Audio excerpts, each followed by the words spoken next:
Testing, testing. One, two, three. Oh my gosh. Happy Moonday, everybody. So,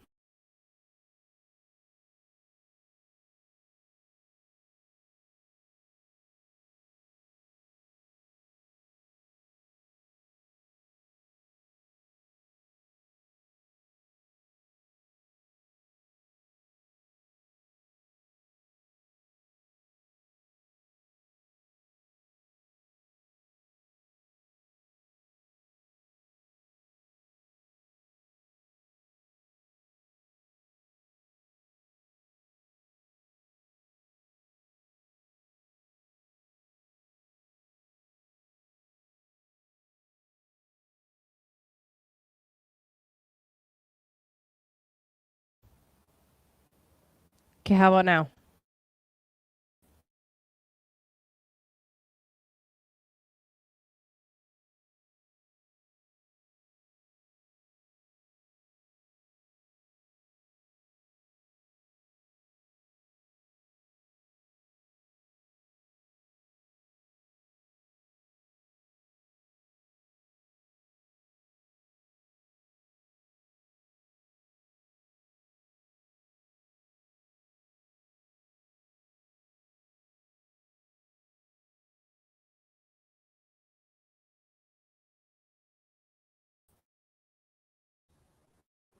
Oh, and there's two of me. Okay. And we're back. Are we back? I think we're good. I hope we're good. Okay, okay, okay. Happy Moon Day, everybody. Holy fuck. All right. So, yes. Hello, my name's Kaylee. Apologies for the technical difficulties. It is not Mercury retrograde. This is just how life is right now. Yeah. So, gosh, now I'm so thrown off. All right. So today, as you can see, I'm in a different place. It's actually a return guest. Michelle has joined us before, once with Rachel and once on her own. I'm really excited to bring her back in for today. We will be talking about the upcoming new moon in Gemini, which will actually be on Saturday. So we'll talk a little bit about that, a little bit about Gemini season, but primarily a lot of the things we're going to talk about are herbs and herbalism and how that intersects with the tarot and with astrology, because it definitely does. um Excited to see you guys here. Thanks for your patience with me. It's been a couple of weeks. As I said, I moved, and we had a really crazy beginning of spring here where the pollen was absolutely out of control. So um, I may still be a little bit sniffly, full, what's it called? Not disclosure, but warning, I guess. I don't know. I'm probably going to be a little bit sniffly. Um, Gosh, what do I want to talk about? I didn't move to Missouri. No. No, I didn't move to Missouri. Nope, still in Calgary. It's like we skipped spring and went straight into summer. It was really weird. Usually we have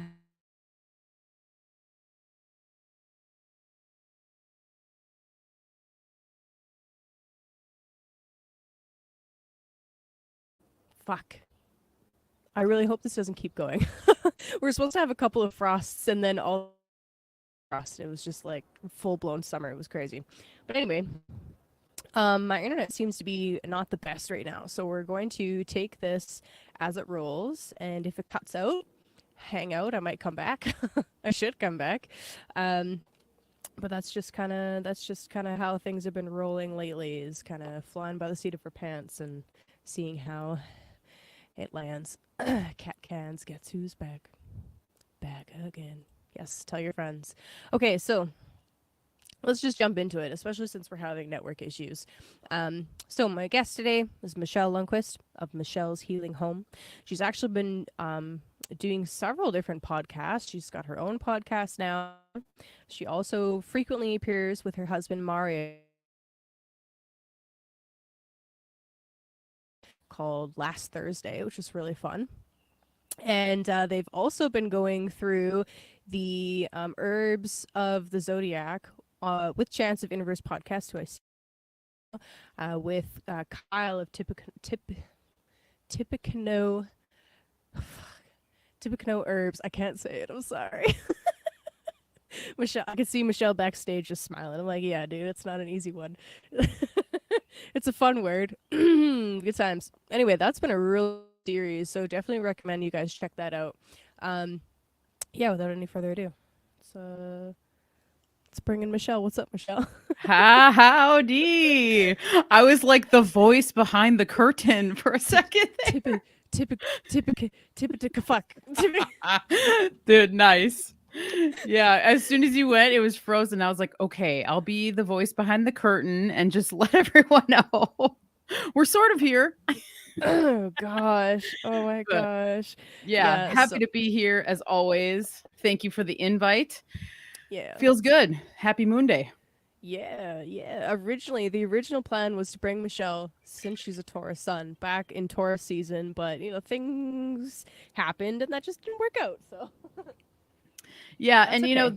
this is It's actually all much good. better too because we were scheduled to do it before I was just on my trip. I was about to go home too, so this feels much better. Now I'm back home in Yeah. the swing of things a little bit more. Yeah. And So, I'm settled into my temporary digs too, so it's like it just worked out better. So yeah. good. I'm glad it worked Yeah. for both of us. Yeah. Sweet. Maybe not for the internet though, but everything else Yeah. seems to be okay. Okay. What's up, Jenny? What's up, Chance? Cans in the house. False reality check in the house. I always wonder because it's one account for two people, which one it is. Pretty sure. Pretty sure I don't know which one, but Yep, I have feel the same way sometimes where I'll feel like I need to say hello to both, but then I usually say hi to one or I just say, "What's up, false reality check?" But we know it's legs. What's up, legs? How's everybody doing? Kaylee's frozen again. Oh my goodness. Well, if anyone didn't see the vibrant that we did with on the Gemini Astro Herbs, check that one out because I'm sure some of those herbs will come up to today, but you can always scan through that show. We had a really great time, and that was really fun too. I was just telling him to check out Astro Herbs for Gemini plants if they're wanting to dive a little deeper. heck yes. Um, yeah. I'm really glad that it's. I'm sorry, I just burped into the mic. My apologies. Oh my gosh, what we're a mess. Just a mess. Yeah, I'm really glad that it's still that you're still in the stream when it's dropping me out. That's a really cool enjoying right now. Um man. Okay. So let's get going because this is the network stuff and I'm hoping it just magically works a little bit better. So Gemini season. Um what's what's been really interesting about the moon cycle lately is for a while there, for quite a number of months, we were experiencing, I talked about this last week, we were experiencing the new moon in the sign and then the full moon in the sign opposite. So it was like it felt very natural, especially since the new moon was happening so close to the beginning of the solar month as well. It was like for a little bit there the solar and lunar months matched up really perfectly, but because the solar and the lunar months are not perfectly in sync, um we now have a situation where we're experiencing the full moon in the sign opposite and then the new moon after. And then the next full moon is in, it's not in the sign that we expect the full moon to be in. It's in like the next one over. So we just had the Sagittarius full moon. Now we're having the Gemini new moon. And the next full moon will be in Capricorn, right? As the sun is moving into Cancer. So it's just it's an it's just a different way that the energy is playing out. The new moon you can think of as the intention of the cycle for the moon, because every time the moon and the sun come together, it's like planting a seed. It's the beginning of that particular cyanotic cycle between sun and moon. So, so what does it mean to have a Gemini new moon and then the full moon being in Capricorn, which is 8 signs away from Gemini, right? So the intention of the cycle is Gemini, play, fun, exploration, communication, looking at duality and polarity and right and wrong and black and white. And is there a middle ground? Can you stay in between the tension of the opposites? That kind of stuff. Information overload sometimes, but playful, trickster energy. Um, almost to the height of this. sun's power, right? We're just about to enter into hemisphere, winter for the southern hemisphere. What's that cycle, the intention of the cycle, and for Capricorn to be the expression or how it actually manifests. So feel into that for a second because it's different. Capricorn is this cardinal sign of Earth, right? Cardinal Earth. It's a yin sign. It is not a yang sign. It's very feminine. It's very internally focused because it's a yin energy, right? And normally we expect the Gemini new moon to manifest as a Sagittarius, but it's not Sagittarius this time. It's Capricorn. Mutable air, this flowy, changeable thing. And the beginning of that cycle is now manifesting, or will be manifesting 2 weeks after this new moon, in the more.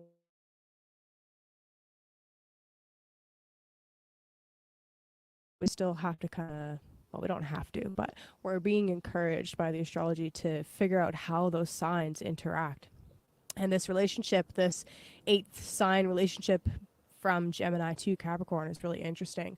So I want you guys to think about that a little bit. How can a cycle begin with Gemini and manifest or complete with Capricorn? It's almost in order to do the Gemini play, fun of Gemini,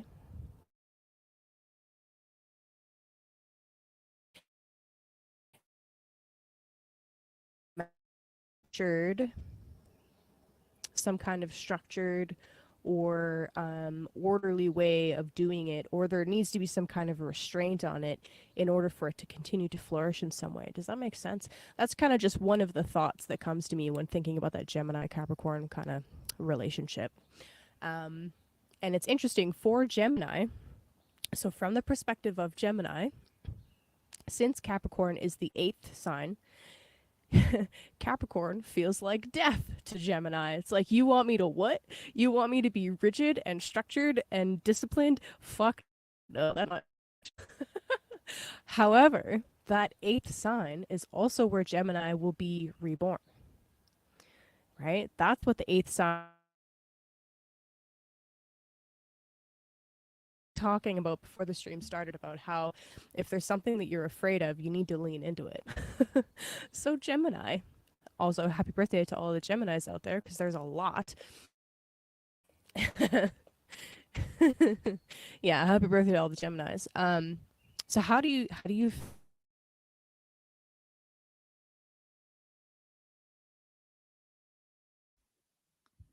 We're losing you, baby. It's breaking up quite a bit here, but this is a good flow. I'm liking this. I like you posing for people to think about how Capricorn and Gemini complement one another, because they are quite different. Their energies are quite different. Because when I think of Gemini, I think of Mercury, which makes me think of quick moving and, back and forth, up and down the pole. Whereas with Capricorn, it's like there's usually a more lumbering, slow, heavy energy. Where Gemini sometimes feels like it's like instant gratification, whereas Capricorn, there's always it tends to take a longer time for them to kind of like come into their own, or finally see that project all the way through, or, whatever. So it's a very interesting, complement too, because both could use one another in really beautiful ways, for sure. Right, exactly. No, 100%.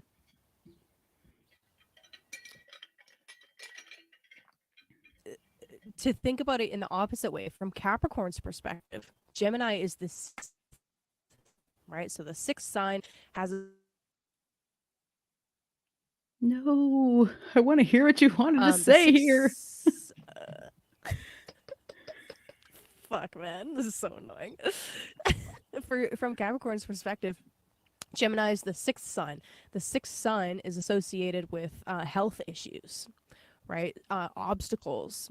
So the 6-8 relationship is what we're describing right now. It's complicated. From Capricorn's perspective, if they want the long-term thing, if they want the structured discipline thing, if they want something that's going to last for the next 7 generations, then I mean, you have to learn how to communicate about it in order to even be able to plan about it, right? But this fun, trickster, la-di-da kind of attitude of Gemini is like the opposite of what Capricorn wants to accomplish. So it's it's fascinating. But since Gemini is also associated with like the lungs, breathing, um, being able to express thoughts and ideas and communication, all that lovely stuff, Capricorn has to come to terms with that at the same time. The 6th house, or the 6th sign of your rising sign, is said to improve with age. So it's not that this relationship is impossible and will never have any kind of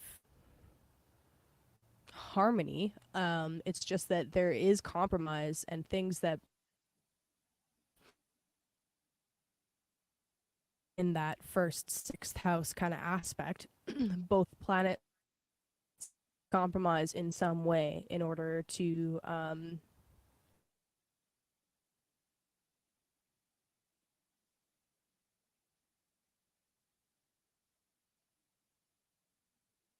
Yeah. Oh,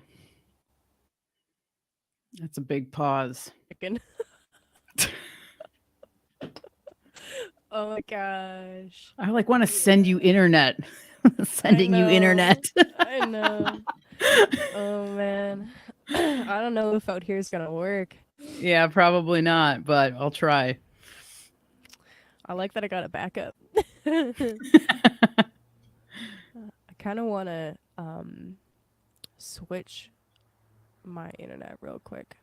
Okay. But I also don't want to do that midstream, but I also don't want to get halfway through the stream and then do it. So Right. Yeah, I was just gonna Chance just hey. put in the chat, and I was just thinking this. He says, Yeah. Kaylee might be able. Can you see that Yeah, comment? Because that sometimes works, even if like I'm streaming and Mario's like streaming at the same time. Turn down the resolution. Sometimes that'll do it. Moonday. It makes it a Don't little easier. nut. Okay. Well, I'm a little more grainy, but hopefully that helps. Thanks, Chance. You're the best. I appreciate you. Yeah, buddy. that's a good call. That is a good call. This is why it helps to have friends.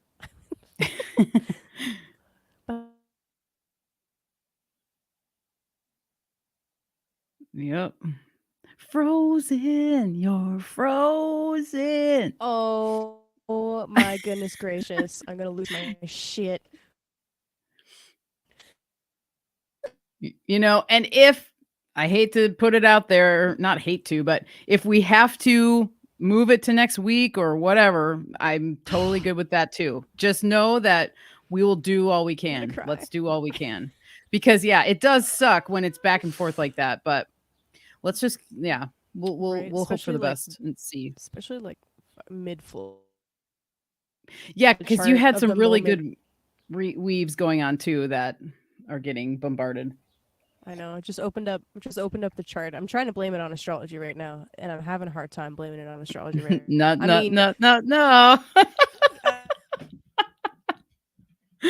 Other podcast. I'm like, but also I mean, Mercury is moving into a square with Saturn, but no, I can't really blame it on astrology. This is actually my fault for not testing it out beforehand. I'm like, fuck it, let's go. Okay, so this is actually a really good example of the Capricorn Gemini tension, okay?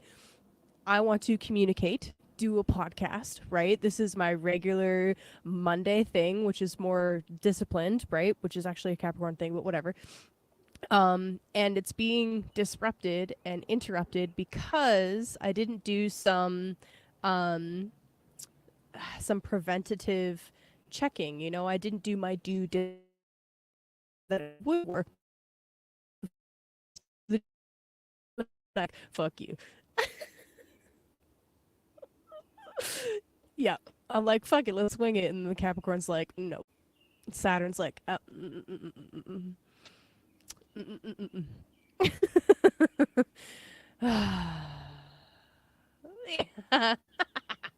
Shut up, Chance. Shh. I don't want to hear it. Yeah, I know. I looked at the last upload. I'm like, 27 days. Oh my God. Okay, so I think because this is being a little bit ridiculous, I think we should forego going through the individual signs right now. Let's do a collective reading. I really want you to play with the two decks that you've got, that you brought with you. Okay. Um, and then, yeah, I'm kind of just debating. It is getting better. Thank you, Chance. I Yeah. wonder. Yeah, no, it's my internet, not your internet. There's nothing else I can close. Wait, I can close Telegram. There you go. That one kind of takes up space. Yeah, I'll do that. I'll close Telegram. What's up, JLo? Hello, is it Shaylee or Chaylee? Do a 4-hour stream, Chance. We were just like, maybe 3 hours is a lot. I'll be like sleeping by the end. I'll be like, what? Right? Be like, good night. Yeah, I can't do it, man. Okay. Dude, 3 hours is a lot. Three It's a hours is long a lot. time. Shout Yeah. out to the people that can go 4 hours. But Chance is just okay, Chance, when you've got 6 other people on your screen, you don't even have to talk 4 hours, okay? I don't want to hear it. Okay. All right. Let's start with thank you for telling me. Let's do a collective reading. Uh and just go we'll go from there. We'll go Okay. from there. I'm nervous about going through all 12, but if it's getting better, then that's good. So we'll test it out. Okay. So Michelle, what decks did you bring to play with today? Okay, so I have this deck here is the Morgan Greer Tarot. Let's see if I can get it in there so that it looks nice and shiny. 3 of Cups was on the bottom. This is one of my favorite cards just off the bat. I love this deck so much. I'm pretty sure it's from the early 1970s, I think. It is one of my all-time favorite decks for the imagery and the vibe of it. I really resonate with this one. So I decided to bring this one along for the ride. And then I decided to use this herbal astrology oracle that Binaboo of Binaboo Herbals actually are Tiki Boo, I should say herbals. She sent this to me as a gift just last week. And typically I wouldn't just go right into like a new deck or whatever for something, but I'll say as soon as I open this oracle deck, I resonate with it really strongly, and I really, really enjoy the descriptions in the book. The illustrations are gorgeous, and I think that it'll just be a really great compliment to what Kaylee always brings to the table, and us wanting to kind of get into herbs a little bit more. So this oracle deck is a 55 card. I think it's a 55 card deck. So it's very nice. Adriana Alias, Ayalace, I think is the name. She's wonderful. She's got some really good wisdom to share. So let's go. And it's Binna's birthday. Yo, shout out to that magical witch. Oh, Happy birthday, nice. Binna. Cool. Happy birthday. That's cool. That's really cool. Um, I was gonna say something and I totally just forgot. I'm excited. Okay, actually, you know what? This is perfect. I'm glad that you're going with a deck that you are unfamiliar with. Um, and is it okay if I bring up a little bit about what we talked about before stream about confidence and stuff? Yeah, totally. Go for it. Okay, perfect, because it totally goes along with the astrology right now. Right now, what we have both Mars and Venus in the sign of Leo. Leo is often about self-expression, right? It is about saying it with your chest, right? That's especially Mars and Leo's. Well, maybe Mercury and Leo, but either way, it doesn't matter. It's about confidence and self-expression. So we have all this stuff in Leo. Well, these two big planets in Leo, and then the as the moon is moving through Taurus over this week, right? Right now it's in Aries. It'll ingress into Taurus and then into Gemini. By Saturday we have the new moon. But for now, as the moon is waning and going through these three, as the moon is moving into Taurus, we're probably going to be confronted with a comfort versus self-expression higher, and this is what's going to help me feel not necessarily feel good. It's more about feeling confident and feeling better about myself with something. But moon in Taurus is more like, yeah, but PJs is comfortable. Eating this thing is a little bit more comfortable, right? Moon exalted in Taurus, and it's been playing out as definitely it's definitely showing up in a few different ways. So before the stream, we were also talking about how, well, Michelle said she wasn't quite comfortable reading cards live on the fly. And I'm like, no, no, no, girl. It's not about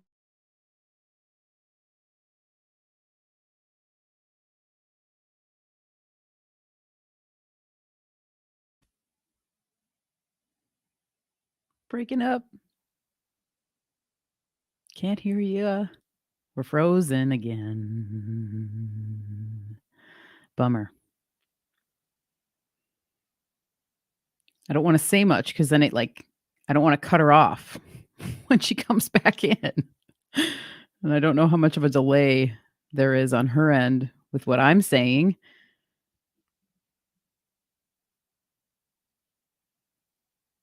Give her a second. And then maybe I can just talk about what we were talking about backstage. She can't move her hands, right?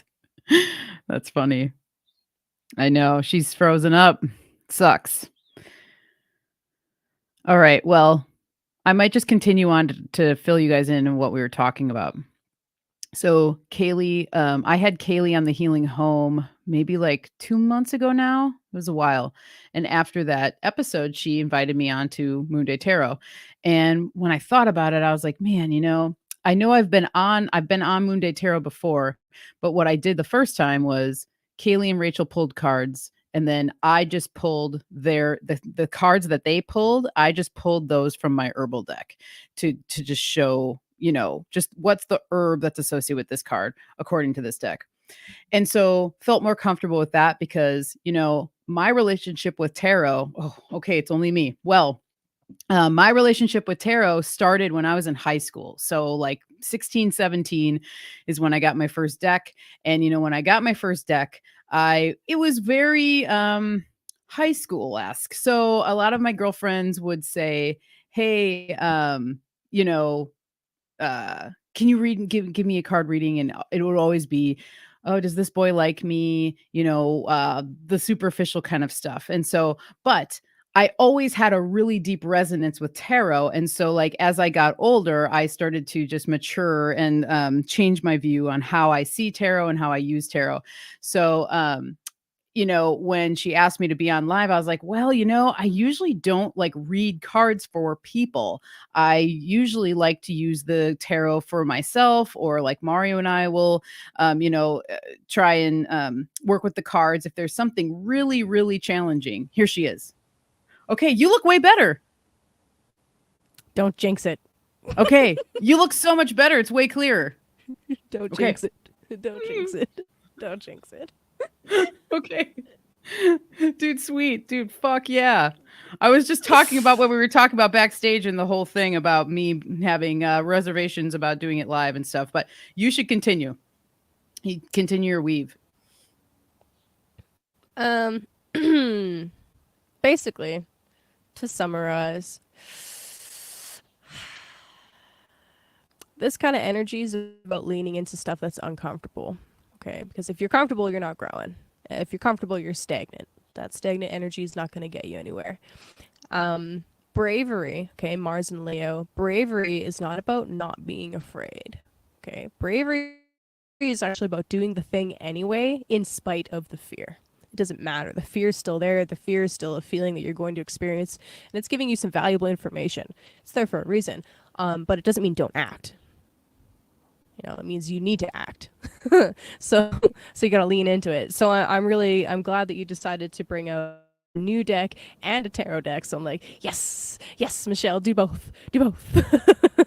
And I love it today with Moon and Aries. It's like, yeah, just fucking do it. Like, and in fact, right now, Moon is at 16 degrees Aries. So it has already trined Mars in Leo. So we already got this boost of confidence from the Moon trining Mars. So it's perfect. Now, if that could boost my internet, that would be great. I think next Monday, I don't care. I'm buying a 50-foot Ethernet cable and I'm running it out here. I don't give a fuck. There you go. Got to try something. I don't care. I do just want to say before we move on that you really actually helped me to realize that I am capable of doing this, because when I messaged you and was just like, I don't know, here's my thoughts, just want to share them with you. And you gave me a lot of confidence just by sharing your honesty with me about you knowing that there's wisdom here to be shared. And so anyway, just wanted to thank you for that too, because sometimes too, we need pep talks from our friends who know us enough to want each other to share, you know? And so you doing that really helped me too. And it allowed me to tap deeper into and know that, like, no, I know this information, and it's just that I'm just not comfortable like being a tarot reader. I've never classified myself as a tarot reader. So then in my mind thought, well, can I then read cards for people? But it's like I've been messing with these cards for years and years. So anyway, thank you. You have more experience. And here we are. You have a longer time frame with tarot than I do. You've had them for more years than I've even been aware of tarot as a thing. Okay, so shut the fuck up. You're fine. That's Moon and Aries. Right shut on. the fuck up. Just fucking do it. Nice. I like it. All right. That's how my in-person tarot readings have been going lately. I'm like, why are you here? You already know what to do. Shut the fuck up. Go do it. I'm just kidding. I'm a little bit more sensitive than that, but you know. Oh man. Okay, so let's do a collective reading. Let's get that under our belt. See how it goes. Okay. And, what's up, Mel? Happy belated birthday, Melanie. Ooh, happy belated birthday, Mel. Yeah. There's so many freaking Geminis in this community. I love it. And yes, I don't have Michelle's phone number, but I can message her if I need to. I can put it in the private chat if you need. Word, yeah. Okay. I do actually have long distance to the States, so. Oh, what's up, Rachel? Rachel in the house. Yeah. Okay. Alrighty. So yeah, collective reading. Let's get into it. I didn't bring any oracle decks. I just brought my Golden Art Nuevo, however the hell you pronounce that word, tarot deck, because I knew Michelle was bringing fun, cool decks that are new to us. So, yes. Bog Witches Unite! Yeah! Yes. Get on your brooms and ride! Regulators, mount up. Oh my. Don't get me started, because I do know the lyrics. Oh my god. Oh my gosh. Okay. Yeah. You could change the lyrics for tarot. It would be appropriate. You could do it. Straight out of the bog, dude. Straight out of the bog.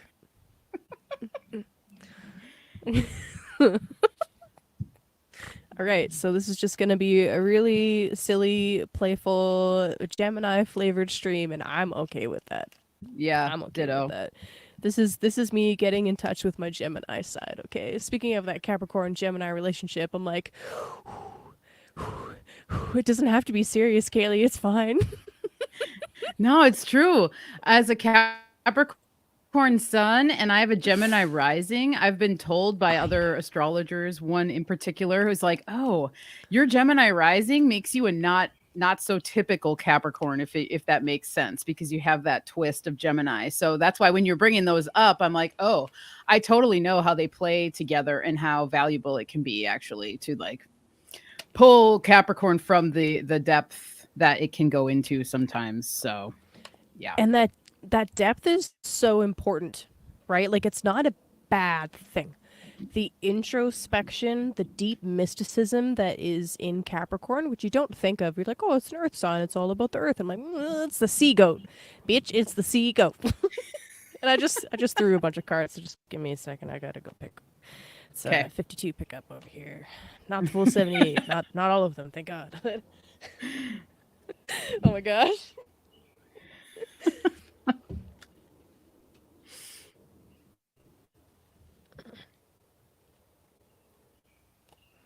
And actually, before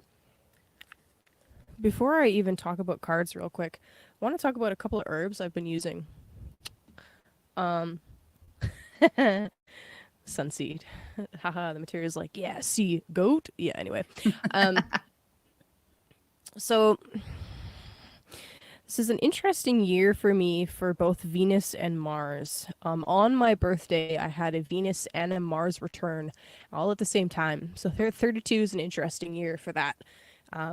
Venus, you have a Venus synodic return every 8 years, and you have a Mars synodic return every 15, then 17 years. So at 32, they sync up. So I've been experiencing for the first time in my life all of these various Mars-themed things, inflammation, acid reflux, very like fiery things showing up in my body, and like it's a consequence of my 20s, basically.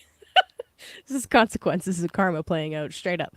But all of a sudden I was like, holy fuck, what's going on with my freaking body? And I started taking, on somebody's recommendation, reishi.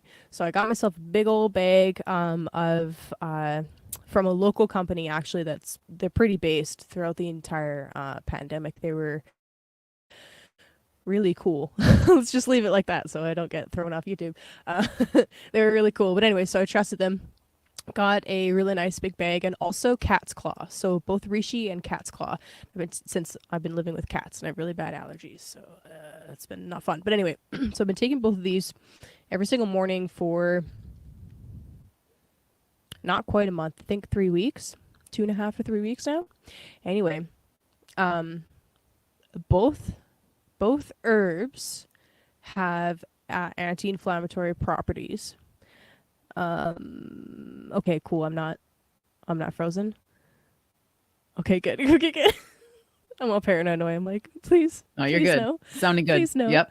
Okay, good. The cat's claw in particular is really cool because it helps stimulate the immune system, and over time, taking it over time is supposed to help you to deal with your allergies and not react as much to your obviously I'm not educated on this shit, okay? I'm not an herbalist. I'm giving you my like pleb layman explanation of what I understand it to do, but so far it's been really fantastic. I have actually noticed within 2 weeks, I noticed myself be less reactive to the cats and to other environmental stimulus. Like, I'm sure this year would have been 10 times worse with the pollen in the air if I hadn't already been trying to address the immune system issues. And the other inflammatory stuff that I've had going on has also been lessened. I'm attributing that to the reishi and cat claw combination. But anyway, I've been really excited that I'm seeing results actually from these herbs. And I have the kind of personality where if I have something going on, I want to throw everything at it all at once. I'm like, okay, I've got 10 remedies. Let's do all of the remedies all at the same time. And that's never a good idea because, number one, I can't actually keep up with all 10 all at once all of the time. But also, I don't know what's working if I do that, right? So I'm like, okay, just 2. I could do reishi and cat's claw, and that's it. And it's been a good experience for me. So, yay, mushrooms. Yeah, actually, Yeah, that's dude, actually that's what's in this awesome. mug right here is my decoction. So Hell yeah. Dude, that's great. I always think yeah. of cat's claw, like it like scratches at your immune system. It's like Mm. there's other herbs that can yeah, that are immune stimulating. Another one that comes to mind is like poke root, and I always think of it like it like pokes your immune system. It's like poking it awake, and the cat's claw kind of has that sort of thing going on. And that's I mean, makes sense, like treat like with like. So you have a cat allergy, makes sense that that would actually kind of come in and soothe that as well. I'm so glad because I know for a while there it was you were kind of having a little bit of a tough time, and we all go through those times too where you have to just like seriously throw everything out and like start over and just be like whatever. And I totally can sympathize with the consequences of the 20s or whatever, your body kind of like throwing it back at you, because I had the same exact thing that happened with me. Mine was more gut based, but I knew when stuff started happening, I was like, oh, well, this is all the shit you ate. This is all the alcohol you drank. This is all the things when you weren't thinking about your body. And we all go through it. So glad you're on the other side, or you're getting, you're seeing the light on the other side of it. So that's awesome. It sucks. Yeah. I wrote some checks to my body, and the body's cashing them now. I was hoping they would start being cashed in my 40s, but no, 30s. Fuck. better now than later, I think. Yeah, the interest might be worse later. So, Yeah, totally. oh man, metaphors are fun. Okay. All right, I'm ready to pull cards now that I talked about that. Also, P.S. By the way, Michelle has every month she does a full moon offering, and there are a few like small batch things, remedies, products that she creates in her own kitchen, right? And for the last month and a little, yeah, actually, a month and a week or so, almost a month and 2 weeks, I've been using a shampoo bar that I bought from Michelle, and it is freaking amazing. One of the things that was coming up for me is I was having I've never had dandruff in my life, but all of a sudden my scalp was so fucking itchy. You guys are just gonna learn about all the things this week, I guess. I'm trying not to overshare, but it's gonna happen, I guess. I was just dying, and yeah, it was one of those things where I just had to throw out all of my shampoo and start from scratch, I guess. And yeah, anyway, shampoo bar, highly recommended. It's really excellent. It's like I'm so nettle, glad it's pine, working. and comfrey. Oh, yes. So good. Yeah, dude, I'm so glad to hear that, because I had the same kind of thing happen to me. I never had dandruff, never had any kind of itchiness or whatever. And that started up, I don't know, that was like a year ago or something. And so started slowly just figuring out things that I could do to mitigate it. And that shampoo bar was like, boop, there it was. That combo helps. Glad it's Yeah. helping you, because it's been helping a lot of people too. So it's awesome. Nice. I'm glad Yeah. because it's badass. Yeah, it was like, oh, hello, magician. Oh, you're flipped over. You get to Oh, be in the nice. reading. Yeah, I was doing other things, other remedies, other home remedies to moisturize, but also to like rebalance pH and stuff, like apple cider vinegar, and then like doing like oil soaks and the egg stuff, which smelled great actually. Surprisingly, it was like, why does this smell so good? It's just lavender oil and eggs, but it was so nice. Um, yeah, the comfrey bar. Oh yeah. Debbie wants to know if you still have the comfrey bar, the comfrey shampoo bar. I'm I assuming. do. I've got like That's right. three Highly left. recommend. Highly recommend. Yeah, So so good. three left of those. I thought I had less, but I actually have some left. So you can email me, Michelle's Healing Oh, Home at PK gmail.com. Michelle's Healing Home at gmail.com. Email her. PK just said he's used urine therapy and that's cured his dandruff. I'm not surprised, honestly. Yeah, I have Okay, the heard that pool. too. Ooh, the Fool, huh? This is the second time the fool's come out. What's up, PK? Yeah, it's only been a couple weeks, but I guess if that feels like a long time when you're used to seeing me, I guess. Yeah, what's up? All right. One more card.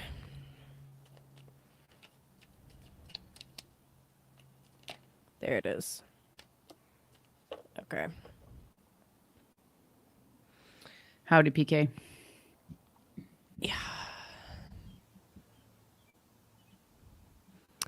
It is fascinating. Okay, Daphne asks, does anyone feel like Wi-Fi dries skin sleeping with phones and laptops nearby? I don't know. I don't sleep with either of those nearby. So I don't want to experiment with that.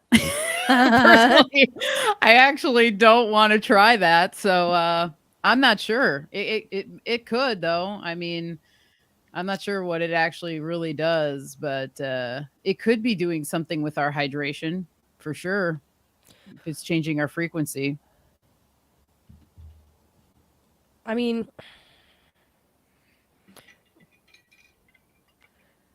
I don't know. I don't know. But I'm going to riff on that for a second. So, if it's changing our frequency and increasing the movement of the cells themselves, then wouldn't we have to use more water to keep things cool and at the same temperature? You know what I mean? So I don't know. I think that there's a possibility there. Um, but yeah, I wonder if there's any research out about that. I would look into it, Daphne. Then you could let us know. Okay, so real quick, just going back in the chat before I read these cards. Rachel says, I wonder if part of it is the relaxation of the act of drinking tea. Petting a cat is chill. Helping your body realize it's safe to be around a tiny murder machine is all right. Probably helps severe reactions. Yeah. Yeah, that's actually a great question. Murder machine, I like that. They are Yeah, so totally. Oh murderous my and so god, sweet. it's true. It's like at the drop of a dime too. That's a Yeah. really great point, Rachel. Okay. I'm so glad the internet's doing okay now. Me I too. don't It know. is I much don't know better. what. I have no idea what changed. I turned it off and turned it back on again, and it's fine. So let's go with it. Okay, All cool. right. So I pulled 3 cards.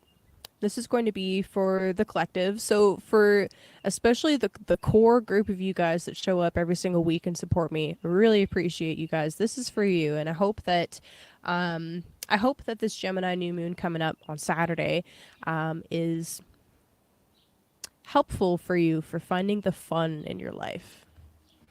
So what we have the Magician, very appropriate. The Magician is representing Mercury, so that's always fun. Um, yeah, and he was flipped over Nice. in my deck. I was not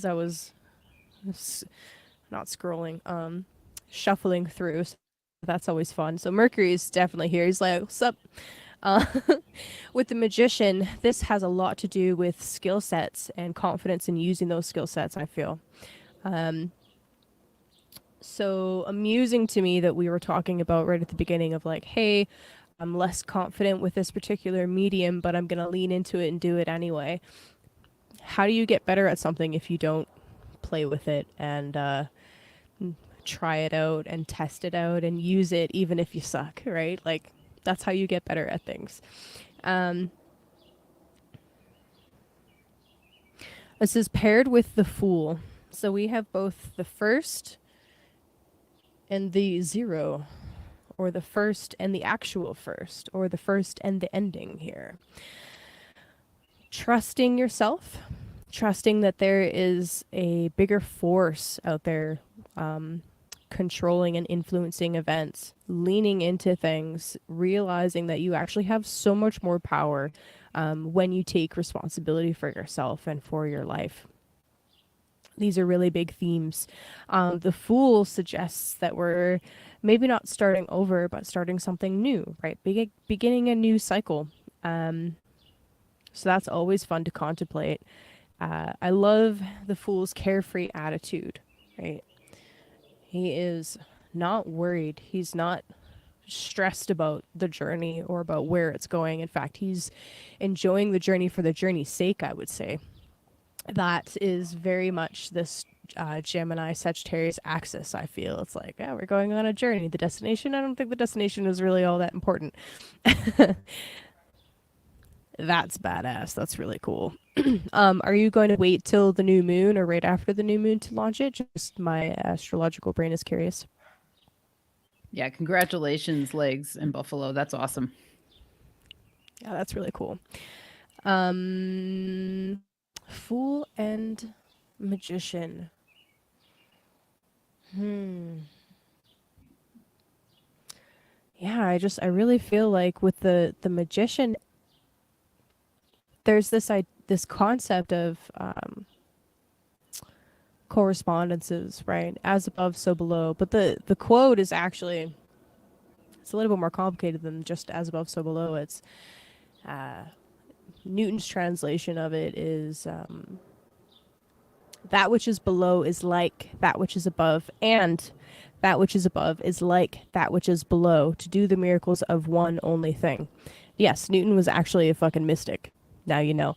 Uh, so it works in both ways. It's not just you affecting the cosmos or the cosmos affecting you. It's actually a reciprocal relationship. And I think that that's really important. So anything that you do that it feels mundane or feels small or feels like it's only focused on the physical, it actually has consequences that ripple out energetically from there, right?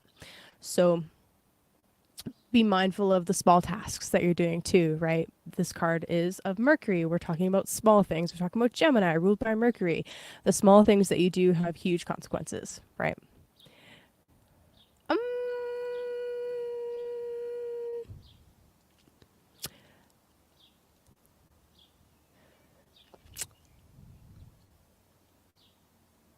I will say it like this.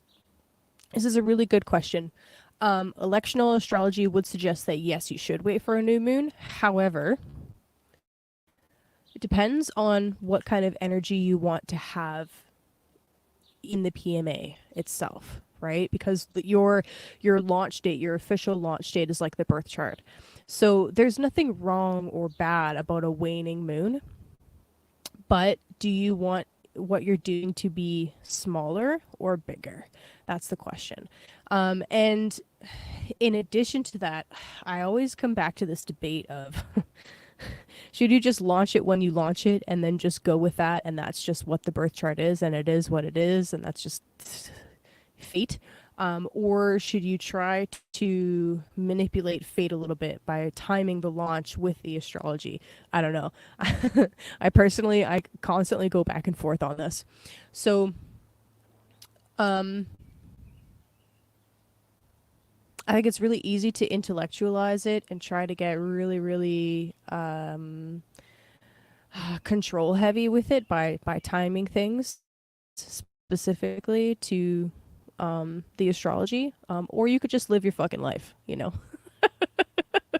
And I personally, I'm still debating between the two in my mind, like all of the fucking time. And then sometimes I'll just live my fucking life and do something, and then look at the chart later and realize that it was in divine timing anyway, right? So that depends. Do you want to play with the astrology of it? And oh, Michelle will be back in just a moment. Do you want to play with the astrology of it and play by that particular rule book, or do you want to trust in divine timing and in God's plan and just go with what you feel to be the right launch date? You know, so I'll leave that up to you, but feel free to message me if you want to. Yeah, exactly. I mean, I think you guys should do what you feel is appropriate for you guys, right? Um, yeah, yeah, I think you should do what you feel is appropriate. And if if you decide you want to play with the astrology of it, you let me know. Okay. Okay. Yeah. Do I try to just time it or just do it now? I know, dude. Yeah. Okay. So, but interesting. Mercury and the Fool is coming up right now, right? So Mercury, the magician, is suggesting better planning, right? It is suggesting measuring it out and timing it appropriately. However, the Fool is like, trust in the plan. Hi, Davin. So I don't know. I think that'll be up to you guys to decide. Um, I timed I timed when to register my name for my business. Um, because I'm crazy and obsessive like that. So I was like, I'm doing astrology. Why shouldn't I use astrology to time my astrology thing? And even though I timed it the exact second, I couldn't control the exact second of when the thing actually occurred. And it just so happened that it was basically perfect. So it was like half me trying to control things and also half divine timing anyway. And that's just kind of how it goes for me. Okay, but anyway, continuing on with the tarot reading here. Thank you for the questions. So we have this magician, we have the fool, and then we also have the nine of cups. There's something about this new moon cycle, this full moon cycle, something about this week where we are going to be. Actually, you know what? You can actually see this as the two options right there. You can plan it and be perfect and exact, or you can trust and go with the flow. And I think that you can probably do a little bit of both, as I was saying. And I think doing a little bit of both and not trying to obsess over it and just kind of allowing for flow is going to assist with this feeling of emotional satisfaction, right? That's the Nine of Cups, emotional satisfaction.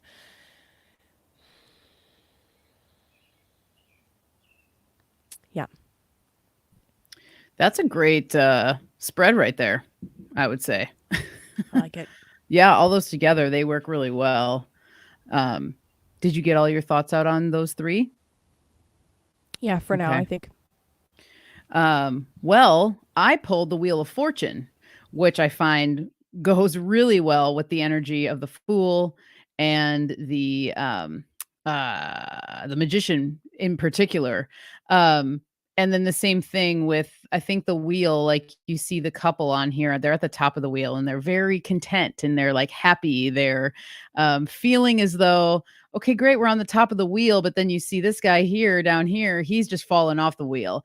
And so I think it goes along with what you were talking about with trust, like trusting the universe, that the wheel continuously always turns. It's never going to stop, and that you can't stop.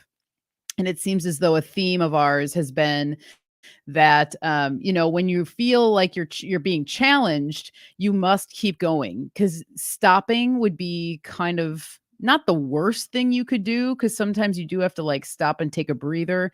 But stopping something entirely, I have to quote Beth Martins on this one a little bit more. It's not a direct quote, but her basically saying, like, if you choose to stop, at some point you're going to start again, and it's going to be that harder to start. And so this wheel continuously turns and it continuously brings us new things. So I think that that's pretty appropriate for the other cards that you pulled there.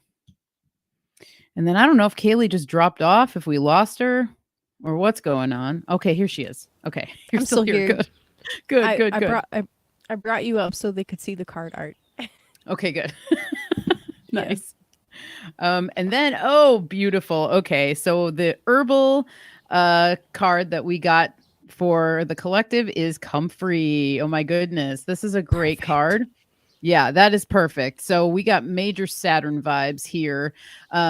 Comfrey it's like a universal healer, I feel as though. And so Comfrey is going to help you be in a position where you can keep going. So it's going to nurture you in so many ways. It brings you lots of nourishment, particularly with things that we were even talking about earlier, inflammation, maybe achy joints. Maybe you're feeling like you need your structure to be a little stronger. Comfrey is a really great herb to bring into the mix with that. Because it is known as knit bone.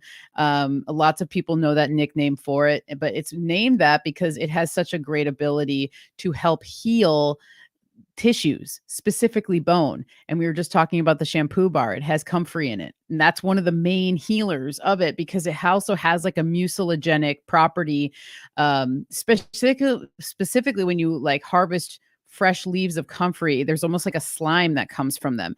You can bring that quality into your preparations, even when you're working with dried comfrey. Once you bring it back, once you hydrate it again, it kind of like has sort of that juiciness coming along to help everything just move a little more smoothly.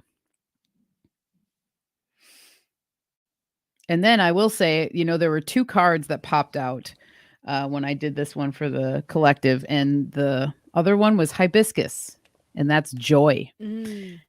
And I mean, hibiscus is wonderful on so many levels.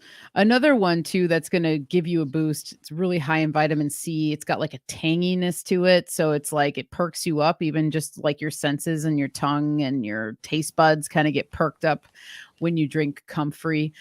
She's surrounded by the hummingbirds, so that's always like a very joyful sign to me. Hummingbirds give me the sense that everything's going to be okay. That's like my little connection with the Are we losing hummingbirds. Michelle? Anytime what was that?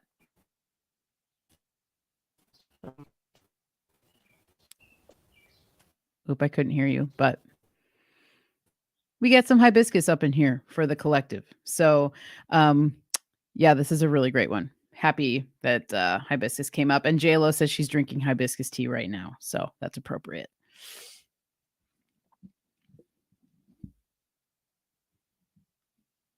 All right. Did I lose her, or did she put me full screen again? I don't know. But what I could do, if we want, so Canada went dark. All right. Well, let's read the entry on the hibiscus. I'm just going to do the guidance here. Well, their upright position, they say nectar, grace, sensuality, beauty, divine feminine, nurturing, creativity, and abundance. So guidance for hibiscus. Oh, here she is. Maybe we won't do that. Let's just continue. I was going to read from the Oracle book, but let's continue that you're here because let's just continue. You started. Yeah. Let's learn about hibiscus. I love hibiscus. Okay. All right. I'll just do the guidance section. So, like hibiscus, you emanate the essence of Venusian grace. You hold and cradle life. You are the nurturer. Your presence brings renewal and joy to others. Express your creativity to keep attracting this colorful energy back to you. Like the hummingbird, you are a creature of nectar, a conduit of divine love and joy. Reversed, hummingbird may represent the inability to see the many blessings you've been given. That's perfect. Don't shy away from your power. You are worthy of it all. Follow the dance of the hummingbird, journey into your sadness, and know that this pain is just a thread within the fabric of joy. Quite beautiful. Going along with the theme of keep going. Just keep going. It's always just keep swimming. Yep. It's always like simple, but some of the best advice that I continuously give to myself in the moments where I feel like I don't want to keep going. But you have to. You don't have to, but I feel like the result of not keeping things going is more detrimental than what might pop up if you keep going, if that makes sense. Did you guys, did my microphone pick up the dogs? Yeah. Barking over there? Okay. Hecate. It's Hecate. She's coming through.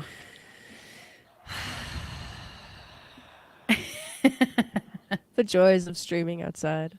It's so nice out. How could I fucking not? Okay. Trust in Allah, but tie up your camel too. That's hilarious. That's funny. That's funny. I like how I'm all of Canada. Yeah, I know. Nice. Represent. I don't know, dude. They're not my dogs. That's all I gotta say. Okay. Man. Yep, definitely getting a 50-foot Ethernet cord.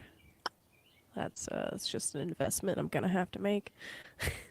I'm sure they're not that expensive. Just yeah, rely on Wi-Fi too much, and it's not good enough. Okay. Shall we attempt a run through of the signs? Yeah, let's try it. And Okay. yeah, worst case scenario, we have to forfeit and throw in the towel, and we can continue or something. The next advice of week or- hibiscus was just keep going. So, Yeah, I think that's I feel that's like- what we should do. I Yep. feel like we gotta do it. I feel like it's just you just gotta go. Yeah, I had a feeling they were cheap. I don't know. I'm lazy. Let's just be real. I'm just yeah. I resist weird things like that. Doesn't make any sense. All right, I'm like another cable. Fuck. But also it'll be better, so I should just do it. Yeah, that's me. Anyway, okay, so Pisces. All right, so I've discovered anytime I try to mess with even change the size of the other window that has the chart in it, it fucks it up. So I'm going to do this on my phone. So unfortunately, you guys won't see the chart itself. So I'm not going to get super complex with what I'm reading into the chart. I'm just going to talk about what house Gemini is in. Yeah, I could ship it to me, or I could just go to the store that's down the block. And there's no excuses. There's no excuses. All right. Okay, so anyway, so for you Pisces. Alrighty, so for you Pisces, Gemini is your 10th house. No, Gemini is your 4th house. Yeah, that's right. Gemini is your 4th house. So for you guys, the new moon in Gemini, this is playing out in the area of your home, right? Purely irrational blocks. Purely irrational. They make no sense. All right, so for you guys, this new moon is highlighting or beginning a new cycle in the area of your home. Now, I want to talk real quick for each of you signs about what's been happening in your Gemini house. Okay, so for Pisces rising, we had this 8-month long Mars transit there. Okay, Mars went up to the 26th degree, which is where the new moon will actually be. Okay, so Mars went up to the 26th degree. This is where the new moon is going to be. Stopped, turned retrograde, went back to the 8th degree. Technically the 9th degree, but whatever. 8 degrees and some change. Then went direct again. Okay. Then Venus came in afterwards, kind of helped you smooth some stuff over. But Mars basically just came in, was like a big tower moment. We're going to change everything. And for you, Pisces, this is in the house of your foundation, right? This is what the 4th house is. It's your root. It's your anchor. So Mars kind of fucked up a bunch of shit. And this new moon, because it's happening on the same degree where Mars turned retrograde, is really going to help you to, I don't know, reorganize and totally reset this area, right? It's like, okay, we've dealt with what needed to be dealt with. A Mars retrograde cycle through the 4th house can bring up all sorts of stuff. Can be very challenging. Totally turn you on your head with how you're anchored. And now this new moon is kind of like, okay, we've dealt with that, we're finished with that, now let's restart and start over again here, right? So with the 4th house specifically, again, we're talking about your home, literally. We're talking about, sometimes we could be talking about family. The 4th and the 10th house often represent our parents, our ancestral lineage.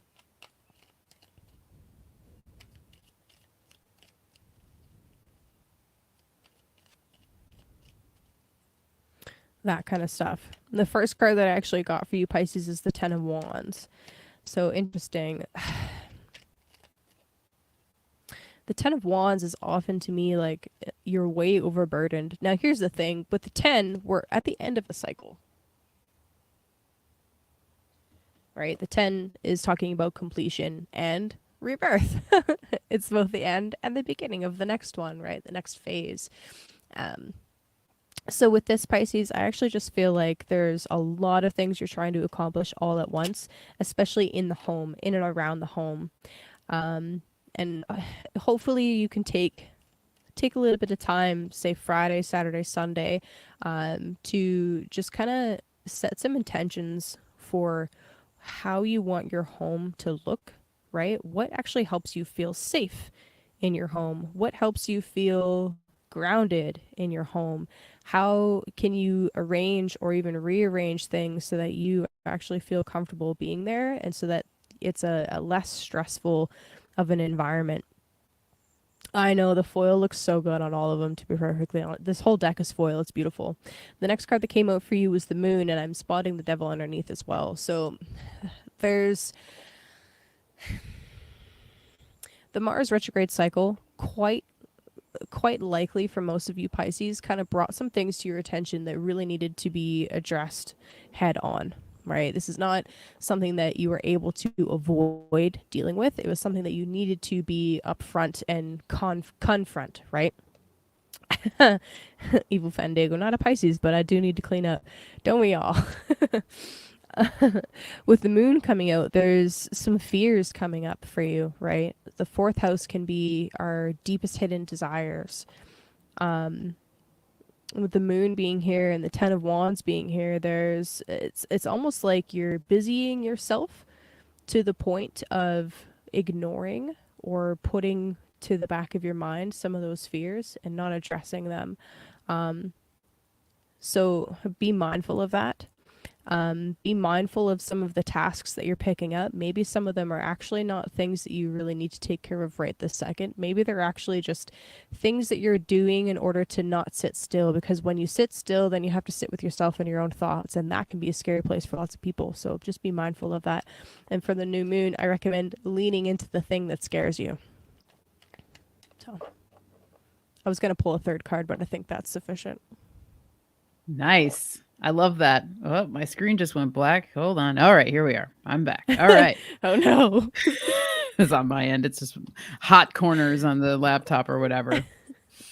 Okay, so what I pulled the Four of Cups.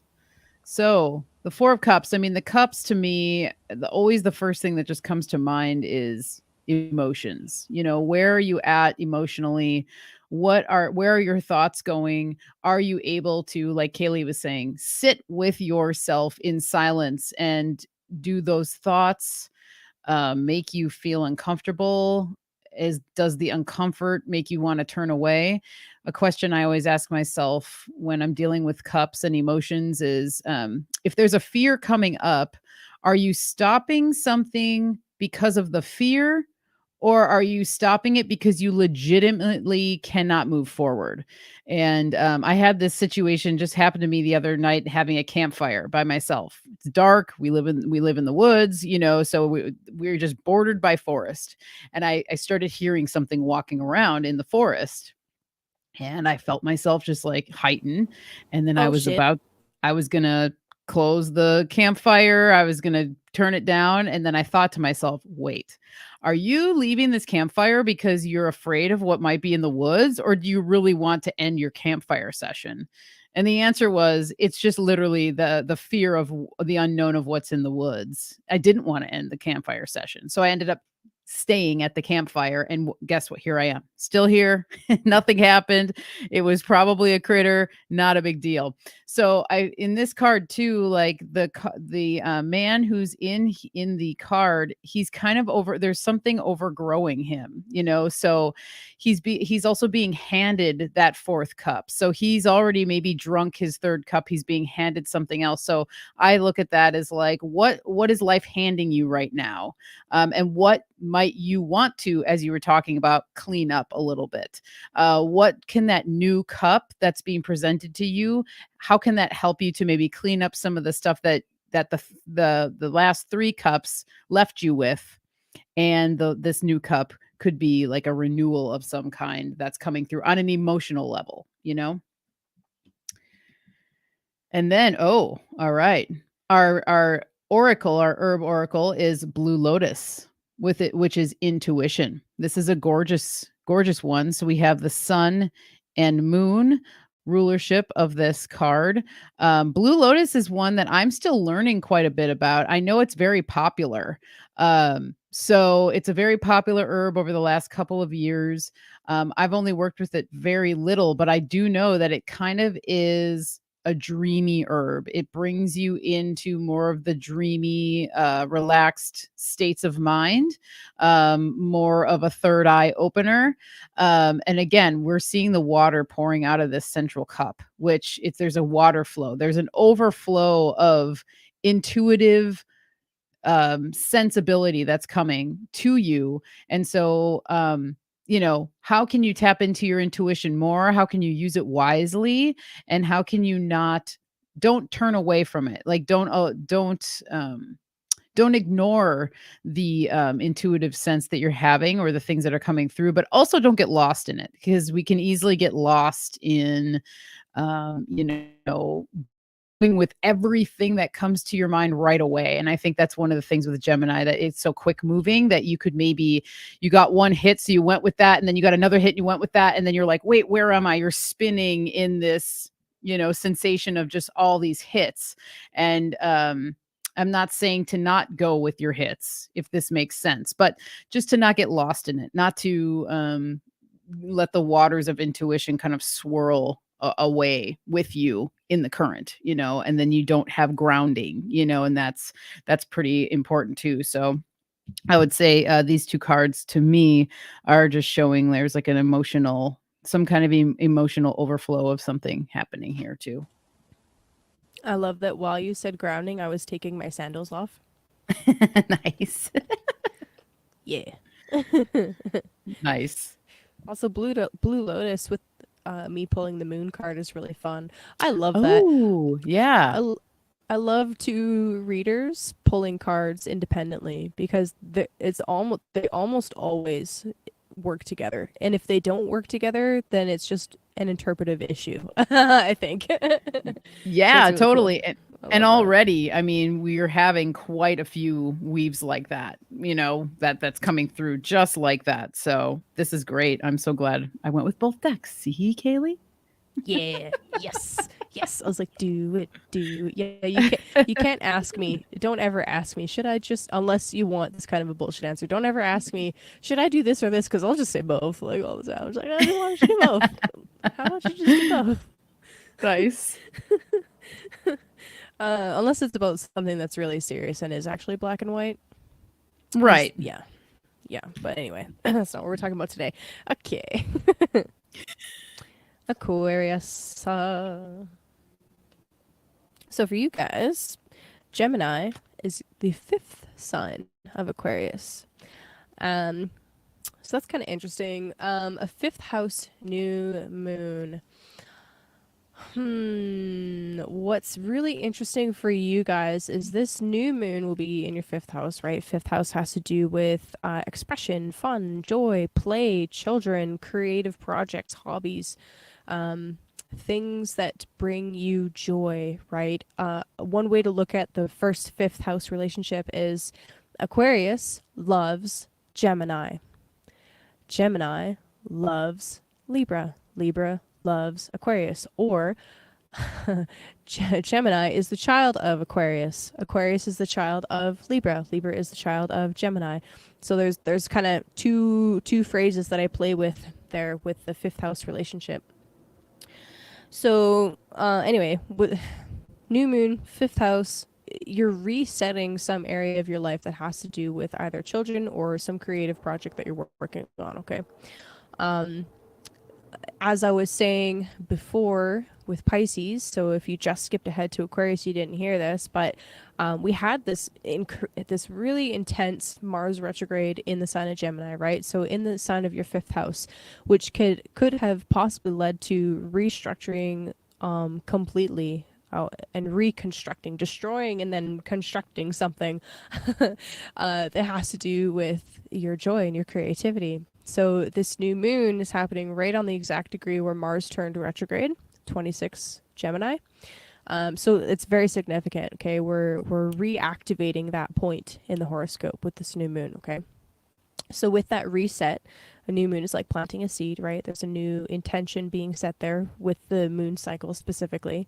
But the full moon is going to be in Capricorn, which is your 12th house. So it's really interesting how this fifth relationship for you. So we've got this new intention being set in the 5th house: creativity, children, joy, risk, fun, and what kind of subconscious fears, 12th house, what kind of psychological stuff, 12th house, is that going to bring up? And how are you going to manage or mitigate that? So that'll be really interesting. It could end up actually being that something creative that you're doing, something that's fun and playful, is going to actually have some kind of spiritual consequence. And consequences can be good or bad, right? That word kind of sounds like, ooh, consequences are scary. They can be if you fuck around. So Aquarius, don't fuck around. But but yeah, have fun with it. Have fun with it. That's all I gotta say.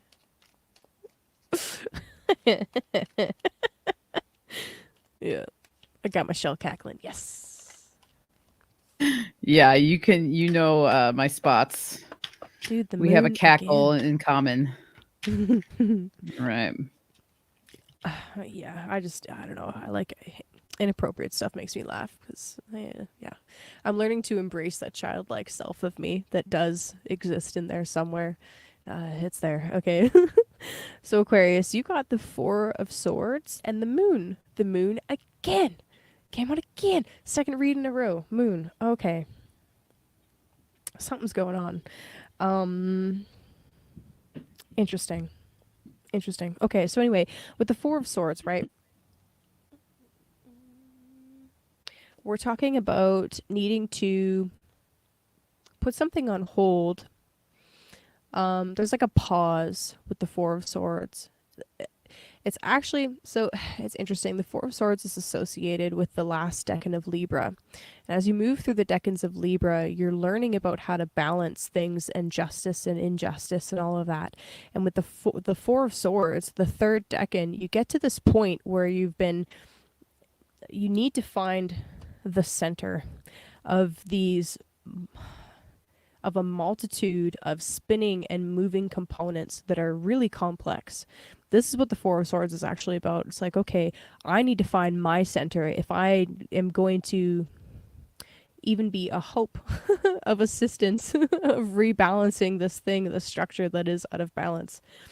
If I want to be of service and if I want to actually be of assistance, then I have to be centered myself. That is what the 4 of Swords is talking about to me.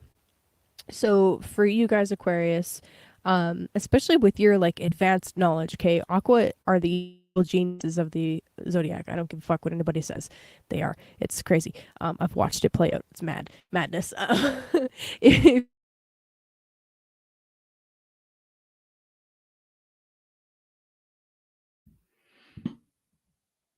Uh-oh. We got another frozen screen.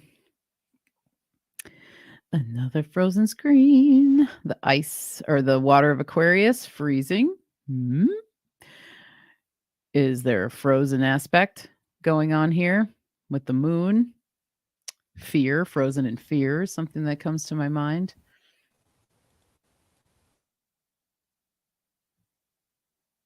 And she's back, I think.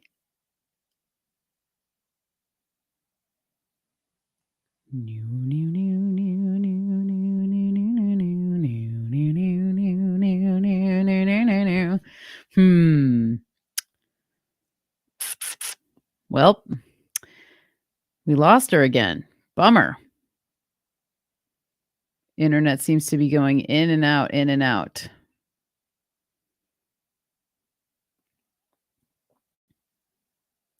She's frozen on like an annoyed face. Like I can feel how she feels with this. Yeah, not good.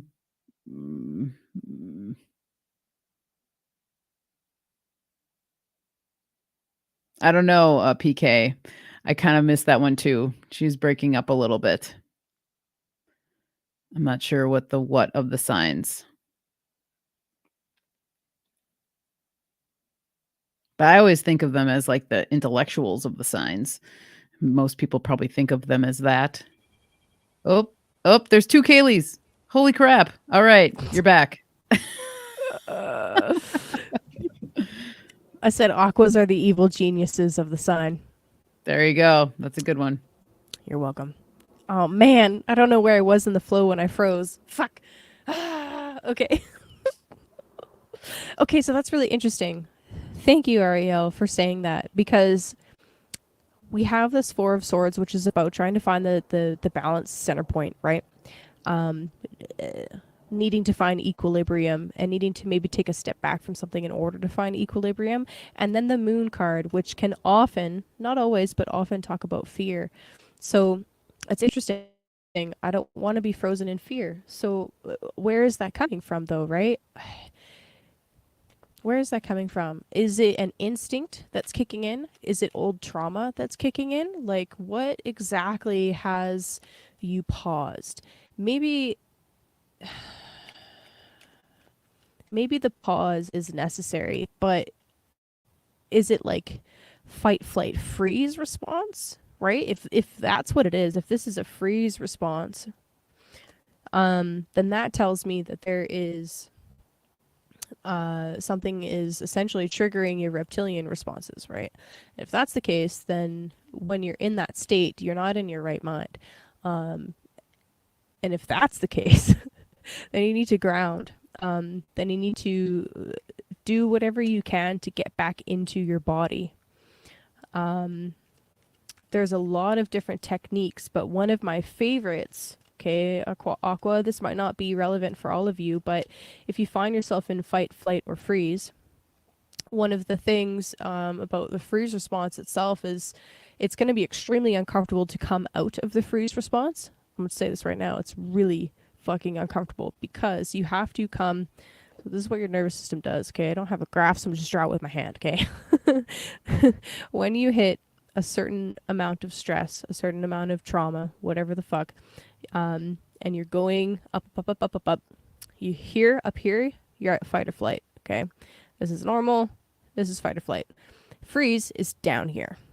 So in order to get back to normal, you actually have to go from freeze into fight or flight, then you can get back to normal. It is really uncomfortable to go up here, and it feels dangerous, right? It feels extremely dangerous because your body is expecting a tiger attack or something like that, right? Of course, realistically, most of us aren't actually facing that kind of danger. So it's not really about the logical process, right? It's not about logic at all. It's about helping your body get through these responses. If you happen to be out there and you're struggling with fight, flight, and freeze responses to like everyday scenarios in life, please go see a trauma therapist.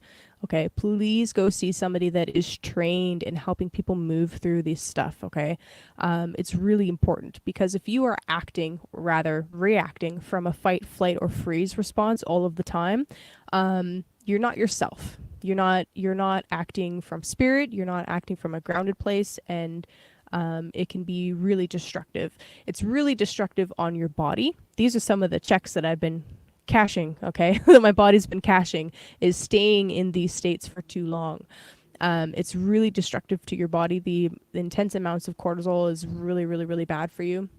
So the sooner you can begin to address it, the better. So obviously that's not going to be for all of you, but for some of you, I guess some of you needed to hear that.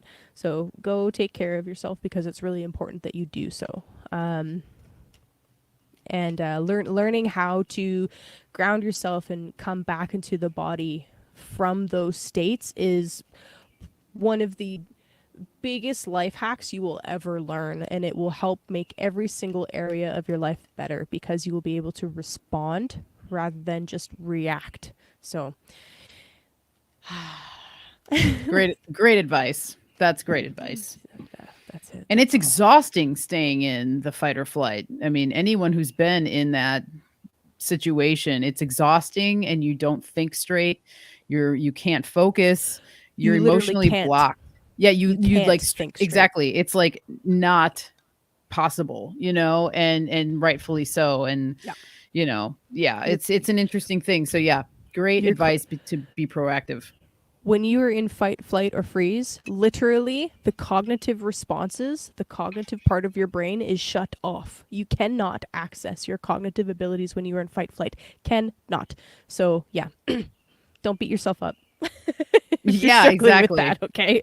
You're not stupid. You're just your survival instincts are taking over and they're overrunning you. So yeah. Well, let's see. Yo. Let's see what Chance has to say. Chance said, I had a tuning where somebody's nervous system was overcharged and in permanent fight mode, which was causing peripheral neuropathy. Literally, it is so fucking damaging to your body. So don't beat yourself up, but please go and seek assistance. Yeah, that's intense. That's really Well, intense. the card that Morgan Greer gave us actually is pretty it's pretty awesome for this subject matter, but we have the Hermit. So Word.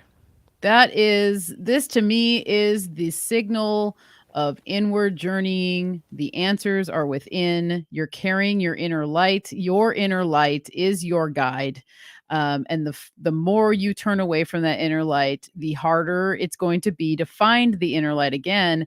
And talking about trauma and all this stuff, the hermit understands trauma. He understands it on a deep level because he's been traumatized himself, but he made the choice to go inward and sort through those things and ask himself questions, put himself in scenarios where he could start to answer things just by going through his own history. And that's one of the things that I've never gone to what did you call them? A trauma response therapist? Is that what it's called? Just a trauma therapist. So a therapist that Okay. specifically works with people that have been traumatized, and that's their specialty. Or a trauma-informed therapist is Okay. what they So call I it would in Canada. assume, I've never gone and worked with anyone, but I would assume, at least my hope is that they encourage people to go back through some of these things in their life. Not to, Slowly. not to just jump in and then like live in it and stay there, because then it can easily turn into a guilt complex. It can easily turn into a victim mentality when you do that too. So there's a thin line, but not being afraid to just know your story and understand that your story makes up you. You know, you are who you are in this moment because of your journey, because of your story. And the Hermit this is one of my all-time favorite cards for so many reasons. Just the art alone is something that's very captivating to me, but the wisdom that comes with the Hermit and with doing this work is seriously just, you can't get it any other way but going within. Honestly, I think that more folks need to lean into this energy at all times, not just when you have trauma too, because you have to be able to ask yourself the questions and answer as well too. I love the And Hermit. me too. It's awesome. He or she, I recently saw a female hermit card and I was like, damn, that's some spicy stuff. It's awesome. It's really great. You know, we're all hermits, you know, and it's not just a man necessarily, but I think that the image of the hermit as a wizard kind of energy is really cool. Wizard Harry. All right. So this herb that's coming up, I have never even actually heard of. So this is awesome. Mitregina. Mitregina. Okay. This is number 34 and shape shifting, which goes along with this whole theme of trauma, because when we're in trauma or when we're in a trauma response, at least in my experience, we shape shift more quickly, more easily to maybe try to adapt to what's going on. We might shift into another mode to literally go into survival mode because you're not even 100% sure like who you are, what's going on. You might be beginning to tap into some of these traumas and realizing like, holy crap, I've been putting on a face this whole time because I was literally just trying to maintain. And that's typically what happens with trauma responses. And so interesting with the shape shifting. But shape shifting isn't always a negative thing either, because it also allows us to be more flexible and more fluid and being able to adapt to situations more easily, which I think is a big Mercury theme as well. We got, let's see, a dragonfly up here, which typically, in my opinion, represents renewal, rebirth, kind of like a fresh start. And if I'm correct here, I think it's they're corresponding this to Saturn. And is that Uranus up there, the planetary symbol? Kaylee will know better. I think that's Uranus, but I could be wrong. And so anyway, this is an interesting pull. I'm going to actually go into the book for this one just because I don't know as much about the herb. But there's like a mountain back there. It looks like almost like the firmament is being represented here a little bit. In my opinion, the oceans below and the oceans above, and how we kind of like flow through these times in life, sometimes seemingly. All right, so 34, shape shifting. All right, so the indigenous peoples of Southeast Asia have valued the power of this rainforest tree for thousands of years and have used it as a poultice to treat wounds, as well as treatment for a variety of symptoms, including stress, pain, fatigue, and fever. Many of the things that you will feel when you're going through something like working with trauma. Like coca leaves in the South American highlands, fresh leaves from the mitragayana tree are chewed for energy and stamina throughout the day. Mitrayagna was revered among monks in Asia, as it assisted them during long periods of meditation by providing focused attention and positive energy. As early as in the 19th century, kratom became well known as an opium substitute and quickly became a curative treatment for withdrawal from opium addiction. So I wonder, is that kratom? Is that the herb that makes 'Cause they're now kratom? Oh, it's so funny because I was I like, that wonder. sounds like it could be misused. Yeah, interesting. Well, now I'm going to have to like do research. Look If it up. anyone in the chat knows, please enlighten us. It became more popularized in the West due to Mitragyagna's use in Thailand. So maybe this is the plant where we get kratom from. It is, yeah. I just looked it up. Okay, sweet. So we're working with Mitragnia. Okay, we're working with kratom here. Well, that's cool. Okay, I just have to do it. Shout out to Grounded Extracts, because Grounded Extracts are James and Najla are the people who actually, I knew of kratom, but like I learned so much more from listening to James and his experiences and stuff like that. So shout out to them, and hit up their channel to hear more about kratom then too, because yeah, there's a lot going on with this plant.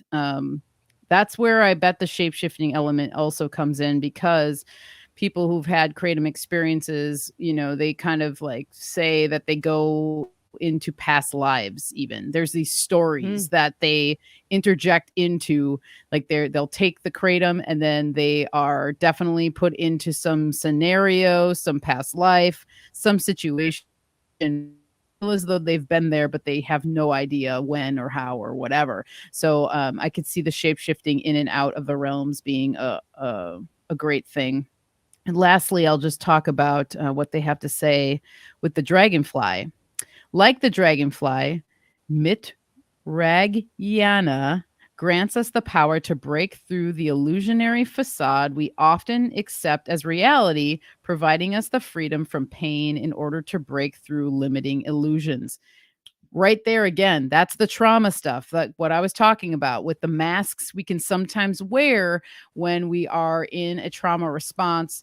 When we have been in fight or flight, we put up these veils, these masks, these whatever of who we think we are, because we've identified so much with trauma or an event, or identified with the image that we want society to see, when they see us.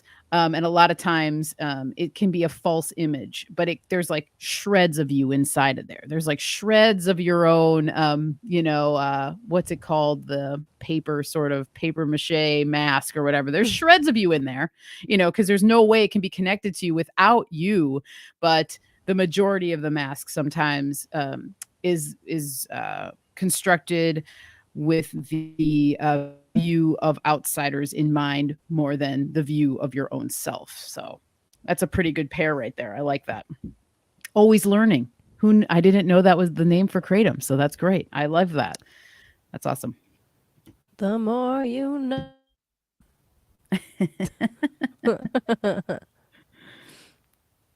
Yeah. Gravy. Yeah, Gravy. that's awesome. Yeah, and again, people are saying it in the chat, but yes, kratom can definitely be misused and it can be taken to a place of dependency for sure. I've heard that for sure. And so anyway, like with all these plants that are potent, we have to just got to find our limit and then keep it there, Oh. So one of the cats just came out to say hello. Hi, his name is Gooch. Hi, Gooch. Nah, what's up, He's a Gooch? big, fluffy black cat, and he's got attitude. I love him. Okay. All right, Capricorn. He just came and just walked over to me, meowed, and then walked in. Like, what do you want? And one last thing, I'm mixing up kratom and iboga. Sorry. Boom. Were you I was thinking? mixing that up. I was thinking of iboga. That's where grounded extracts comes in. I know he's talked about kratom though too, so my mistake, but I'm glad I caught it right now while we were still on the air. Yes. You have a friend named Charlotte has a friend named Gooch. Is that the traditional spelling of that? I know of all the cats to come up to me, the one with that name is the one. He's like, "What's up? What are you doing?" Like, I'm talking to my friend Scooch. What do you want? Okay, Capricorn. It's Capricorn. I talked a little bit about this moon cycle already for you, but Gemini is your 6th house. Oh, okay. Okay, that makes sense. His last name really Tamaguchi, not Tamagotchi, Tamaguchi. Okay. Anyway, so Gemini is your 6th house. So we're talking about our health. We're talking about our daily habits. Like I said, the 6th house is considered a difficult house, but it improves with age. So this new moon here, you are resetting something to do with your health. You're resetting something to do with your daily routine. There's something new that you're beginning. Maybe you already have begun it, but this new moon will really help you set a serious intention here. Haha, Capricorn, a serious intention here. And perhaps part of that intention is to play, right? Maybe you can make playfulness a part of that intention, right? Can you, oh my gosh, as soon as I said that, I was picturing ways to schedule playtime into my day. And I'm like,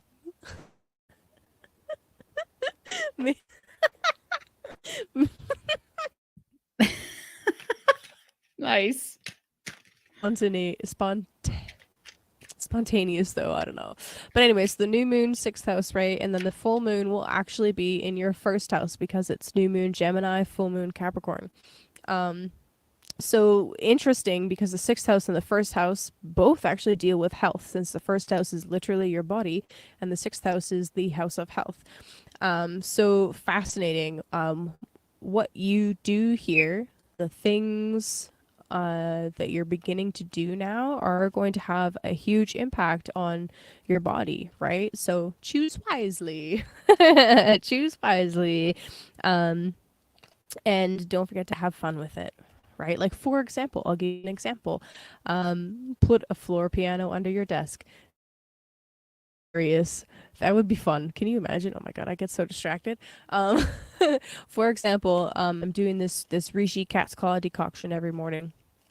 I'm gonna be making a tincture because it's a lot of work, and I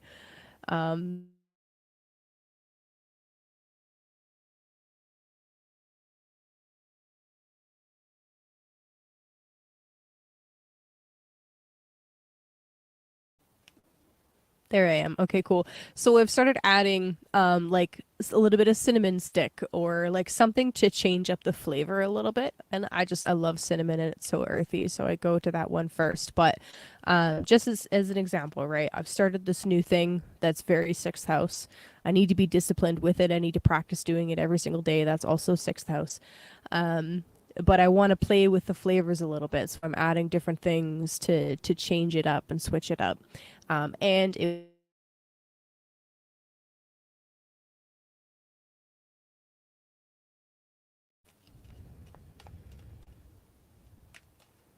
don't do this to me, internet. Don't you, don't Oh, you, it's don't starting you, to cut. no, don't you fucking start. Don't you fucking start.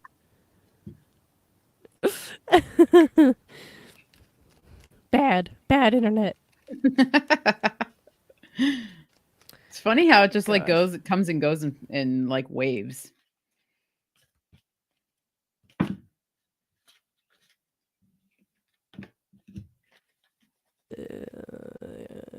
It could be partially that, but yeah. I can't blame it on anybody else. I should just have an Ethernet. Period. Okay. Well, coming soon. Is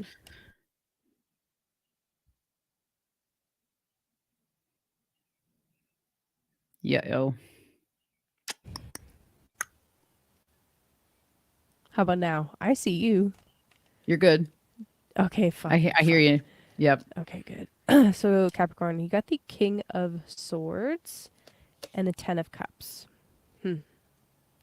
Interesting. So King of Swords was very quick to come out. There is something here about needing to be decisive, be very clear with your communication, and mature with your communication. Um, Perhaps this could also, perhaps this could also be alluding to the fact that we're playing with a new moon and an air sign a little bit, right? Um, it's a Gemini new moon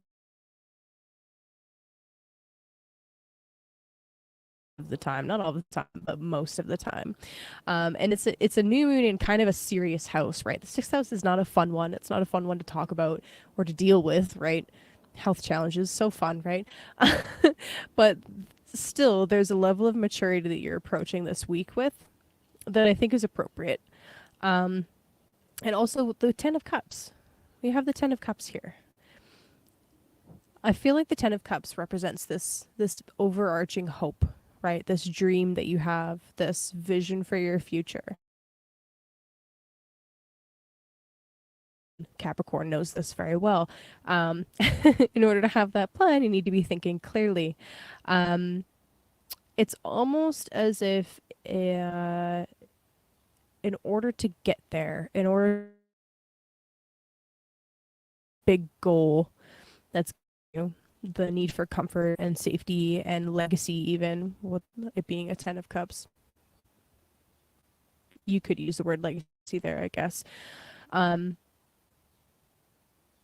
Approach it with a sober mind, right? And maybe sobriety actually is a good word to put in there as well, with the sixth house first house kind of thing. Sobriety is probably a really excellent word, actually. um Approaching this week with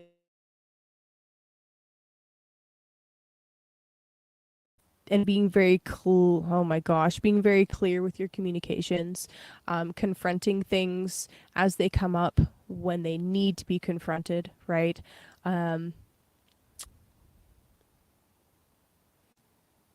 and not allowing your emotions to cloud your decisions, I think will be really important this week.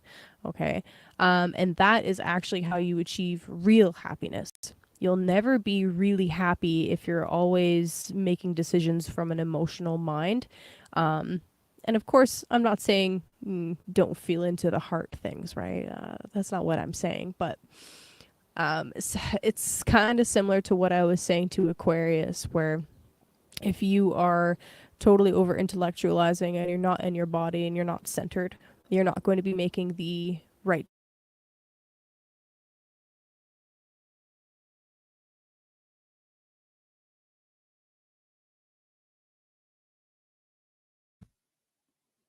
All right. Come on, Canada. Let's do this. Got my screen. Am I back? Yeah. Okay, good. I hear you, Fuck. but you're frozen on the screen. But here we go. Okay, now it's Okay. caught up. Okay. Okay. Whew. So the King of Swords is in his own right mind, right? He's able to access emotions. He's able to access emotional reasoning even, but he's able to also put that to the side and be like, this is actually the logical thing that we need to do right now, because this is actually going to have the better outcome. And the better outcome that you're hoping for is the Ten of Cups. So you got this, Capricorn. You got this. I think that just adding a little bit of maturity to your week and a little bit of sobriety to your week will be very important, and that'll be that's it. That's all I got. Nice. That's a good one. I mean, I like that. Emotionally sober if substances aren't the issue. Right. Yeah. No, totally. I like what you're putting across with not always making decisions from an emotional standpoint. How you happy if that's what you continue to do. And I think that society promotes that sort of thinking and that sort of decision making. And I think it's propaganda to think that that is where you always need to be. I think it's more of like even a liberal mindset. That's kind of the whole thing, like, oh, everybody must get along, or we all need to take care of everyone else, and then you're not taking care of yourself. And I think like that's the type of stuff that's really toxic, and it's just how our society kind of goes. And so I picked the death card. Death came up. Sick. So that makes a lot of sense with Capricorn-y energy, the death, then the rebirth of, as Kaylee was kind of saying, the King of Swords being able to kind of come in and be logical about something, where death is quite logical in a lot of ways. It's death. And so it's when death comes, it ends. Something is ending. And then that 10 of Cups moment when you realize that death and birth are quite closely related in the way where when one door closes, another opens. And I think that, Capricorn is very comfortable in that kind of time, in that kind of mindset as well. And I always think of, obviously, I'm not using the Thoth deck, but in the Thoth deck, the death card, the skeleton is at the bottom of the ocean. So he's in the depths. He's down there in the depths. He's looking upward, and you're seeing the light that comes from above the sea. You're seeing the daylight that is shining down. And then the white rose is always just such a nice emblem of death. But there being like a purification that comes from this time, or from the death of something, and that death is necessary, and death can bring relief in a lot of instances. And so this is a really great pairing, I think, with the 10 of Cups and then the King of Swords for sure. And here we have ayahuasca, which is on this deck, rebirth. Well, what do you know? Damn. Okay, so damn. And I have not experienced ayahuasca, on a personal level. Have you? Oh, you froze. I don't know if you got to answer. Have you ever had any? I have not ever done ayahuasca. However, I learned recently that it is actually a very powerful parasite cleanse. That makes sense. That totally makes sense that it would be cleansing parasites. And like, well, sometimes some of our events that happen to us can actually hold on like parasites, or we are the host of some of these things that just continuously stay with us and we haven't cleansed that. So that's kind of an interesting thought. Right, and ayahuasca is such a huge purge. It's like, of course, you're purging parasites at the same time as the emotional stuff, right? They're linked. So that's interesting. Okay, Capricorn, it's time for a good purge. Dude, totally. I love the rebirth coming through. And there's grandmother ayahuasca. I know it's usually linked with grandmother energy. For sure. It almost looks like there's something being birthed. Yes. Okay. So there is a baby. There's a baby in this womb down here that she's nurturing and she's feeding and she's bringing this sort of like new life to the surface while another life is maybe being taken. And that's just how it goes. That's the exchange here. From all of my understanding. And we recently lost our cat Carl. We had to put him down, and it's still pretty fresh. But one of the more beautiful things that's been coming from that experience is being able to see the gifts that come with death and the release and the relief and the new chapter, new book. Because right now, for me, it feels like I'm starting a brand new book. It wasn't just a chapter that closed when we lost him, it was like a book because he was such a huge part of everything. And I think ayahuasca it lines up pretty perfectly with what's going on with the rest of the cards that we both pulled. So let's just see what they say in the guidance. Because also she's already talking about, scientific studies show that ayahuasca may benefit those dealing with depression and PTSD. So again, the theme of trauma and working with that.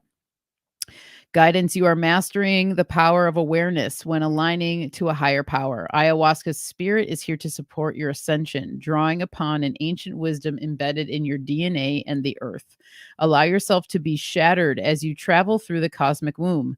Ayahuasca catalyzes purification through the cathartic release of the known, only to reveal undiscovered terrain within your soul. You are one with the magnetic brilliance of Source, the intelligence that orchestrates the great mystery. Feeling lost in the labyrinth only comes when a loss of oh my God. Intentionality or respect happens. Offer your greatest intention, sacrifice your needs, enter the void without expectation. Very important. And allow yourself to be consumed by the oceanic consciousness. Remember, dear one, that to heal the world, you must heal yourself. You are the source of love. It's a very nice message coming from that oracle. That's really cute. That last sentence, heal yourself to heal the world. The first time I heard that said, I'm sure it was Gemini Brett quoting somebody else, but Gemini Brett said it, and he likes to say that about the fixed signs specifically. He's like, the fixed signs, you have to heal yourself to heal the world. I think that's really cool. Yeah, But anyway, it's a good neat one. that's coming up. It's so true. And I'm loving the theme that we're, accumulating here throughout this whole reading so far. It's huge. Yeah, But it is huge. I don't know. I think it just must be what's needed for a lot of people to hear right now. And I know, like, not everybody needs to hear the stuff right now, but the people that do need to hear it will be here to listen for it. So that's just, I just gotta trust that that's what's up. Sagittarius. So for you guys, Sag, the new moon is happening in your 7th house.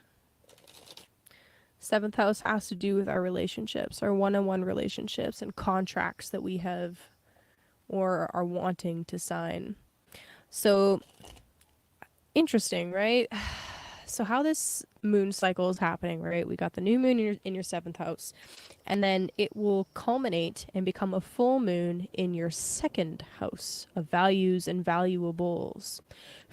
So there's something in this cycle about if you have an intention that you want to set with contracts, right? So if you need to have a discussion with a partner, if you want to begin a new business venture, if you want to do anything, do anything, the herd will hear. Haha, PK, you're funny.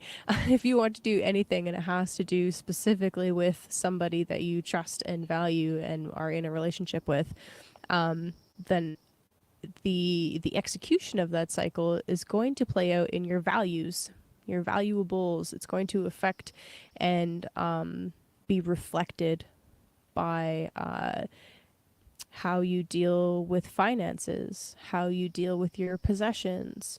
So that is an interesting kind of relationship to think about, the 7th and the 2nd house. Very interesting. It might be that your partnership, oh, that's so funny. It might be that your partnership is seriously affecting your finances, for example. And perhaps they can help you see this area more brightly, you could say, since the full moon will be there. Haha, it's bright. Perhaps they can help you shine a light on how you are or are not aligning with your own values, or perhaps something with that partnership is going to show you, maybe they won't have anything directly to do with it, but perhaps something is going to go down that'll show you where you need to make adjustments with your own values, or honor specific values more than you have been, right? So as I was talking about that, the Ace of Pentacles, which is often associated with different things to do with finance, and the 8 of Wands came out. So for the Sag in the chat, FRC, that's looking at launching your PMA, this is fantastic. I love this. Ace of Pentacles is talking about some new growth or a new opportunity that has to do with the physical nature, physical 3D reality, right? So it can be literally a new income stream. It can be a new business. It can be a new car, something like that. A literal physical thing, or a path that is opened up for you. And the the Eight of Wands is fantastic. How I like to see this right now is the Eight of Wands is helping you to identify. It's like identify or realize the path that you need to be going down and the direction that you need to take. It's like, okay, path is clear, we're going, this is the direction. This is also a card of Sagittarius, by the way, so that's kind of neat. So really beautiful. I think that's really beautiful. I think that whatever goes down in your partnerships is really going to highlight your values and valuables for you, like I said with the astrology. So pay attention to the input that your partners have for you, right? There's some valuable wisdom. There's some message that they have that they want to share with you or need to share with you. And if you listen, there's a gift there for you. There's some new opportunity that's presenting itself because of that. So have fun, Sag. Nice. Oh, and 7 of Wands underneath. Try not to be defensive about it, okay? That's good advice. Always. Ooh, okay. The Hierophant. Hierophant. Whichever you fancy. We've got the five themes. Okay, I like this. So fives sometimes can be looked at as like challenge cards, but I look at fives as more of like opportunities for positive change, opportunities for, as we talked about in the beginning, leaning into a challenge, and finding out why is it challenging to you. There's some very noble energy that comes along with the Hierophant, and I highly recommend, if you're wanting to do a deep dive on this card, Mario on Symbolic Studies did a really great Hierophant stream during Taurus season, and so you can find that on Symbolic Studies on YouTube. But I always love the keys here. I love keys in general, and I love the symbolism of a key because you're reminded that, we have the keys. We always are bearing the keys to our own progress, to our own understanding, to unlocking something that is going to help us progress, unlocking maybe the door to get to that ace of pentacles, which is an abundance. It's like a brand new, there's always like a renewal, like a brand new sort of sense that comes with those aces. And so the Hierophant having these keys and like sitting in his power firmly and knowing that he has the ability to unlock these doors of deeper understanding and deeper meaning is usually what I think of. I also always think of how, the towers are behind him. So this is like a gateway. There's an initiation sort of thing that I feel like comes with this card.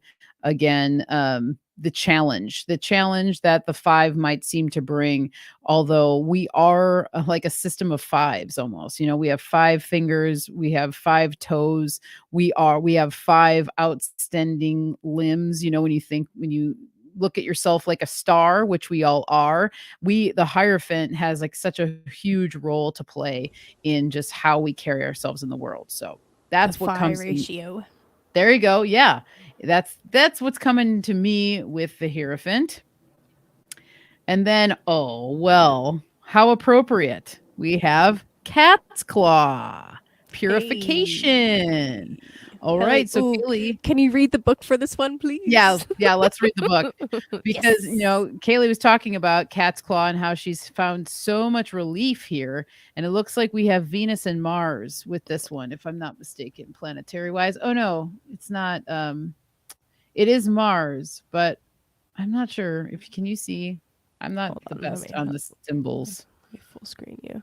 Who's that? Where What's that is it glyph? at? In the very center there? Yeah, so we have Mars and Oh, then it's so grainy. oh bummer. I Well, see Mars for sure. Wait, hold it up to the camera again. Hold on. Mars. That looks like Venus. Yeah, that's Venus. is it Venus? That Yeah, one looks is a it little different. a circle above a cross? Yeah, but there's like a bowl, like the circles within a bowl. So Oh, Pluto. Pluto. Okay. Awesome. All right. So Mars and Pluto with the cat's claw. That's their association. But I love this. I'll just go off of the symbol of the flower, doctrine of signature style. It's a vining plant. And it also has a trumpet flower. Now, typically vining plants are going to help us. Either it will have immune system properties to it. So there's going to be some sort of stimulation with the immune system, as we were talking about. It kind of like scratches at your immune system. So like reawaken it.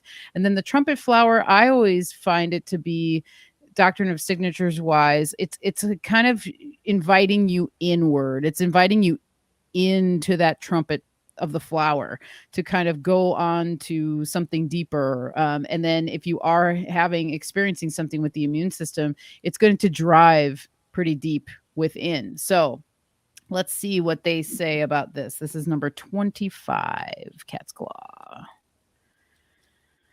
All right, purification. Oh, you want to say something? I love viney flowers with trumpet. Viney plants with trumpet flowers. I have morning glory tattooed on my arm. Ooh, Speaking nice. of, vines with trumpets. Love Sorry, it. carry on. No, you're good. All right. So let's see, for their upright position, they see rewriting the story, connecting to heritage, belonging, not worthlessness, worthiness. Jeez. Worthiness? Worthiness. Oh my God. Safety, connecting to your origins, DNA purification. So reversed, it could mean feeling displaced, disconnected from heritage, dark behaviors, wounding, shame, regret, rejection, and loneliness. Astrological rulers, Mars and Pluto. Called una de gato in Spanish, cat's claw has been used medicinally by Central and South American tribes for at least 2,000 years. The Ashaninka tribe in central Peru has the longest recorded history with this plant, using it to treat asthma, inflammation of the urinary tract, arthritis, bone pain, recovery from childbirth, and cancer. Other Peruvian indigenous tribes use it to treat diabetes, hemorrhages, menstrual irregularity, fevers, viruses, tumors, internal cleansing, and balancing the body. Modern scientific research has confirmed its effectiveness in treating asthma, upper respiratory infections, viral infections, wounds, environmental toxicity, poisoning, and so much more. So basically, cat's immune claw is the shit. Yeah, totally. I mean, I'm always like, just when you hear a plant that has that many, things that it will go into for you, it's like no mystery why Central and South American tribes have been using this for so long for like everything. There's always these herbs that are like, oh, that's good for everything. Sounds like cat's claw is definitely one of them. A powerful immune stimulant, cat's claw is ruled by the archetypal energy of Mars and its higher octave, Pluto. It ignites many essential biological processes in the immune system, remedying many inflammatory diseases while rebalancing the body through purification and renewal. Like Mars, it stimulates to regulate. It stimulates to regulate, it confronts to purify, and it initiates to heal. Herbs ruled by Mars are usually hot, stimulating, and dry. Confronts Yeah, to I'll say that again. purify. Isn't that awesome? Yo. Yeah. So it's like, whoa, just we've been talking about this, but like once you start confronting these things, the detoxification starts to happen, you know? So that's very interesting. I really like this. This is so well written. Again, I'll just show this book, The Herbal Astrology Oracle. I highly recommend it. I said, you know, Binna gave it to me as a gift, but as soon as I opened it, I was like, pow, this is the real deal. So it's really cool. So if anybody who's really interested in it. Man, I love that. That's really cool. I love that that came up for Sagittarius. Yeah, that's for selfish reasons though. I'm glad it came up for Sagittarius, but I'm also glad it came up for Sagittarius so that I could hear that because apparently I really needed to hear that. So. Yeah, coming through strong. Yes. Confront this head on. I got this. You got this. I love that. Okay, cool. Very cool. I'm glad you're using both because it's the shit. Me too. Oh, very nice. A little bit of number magic. CC 33. Okay, Scorpio. Okay. So for you guys, Gemini is your 8th house.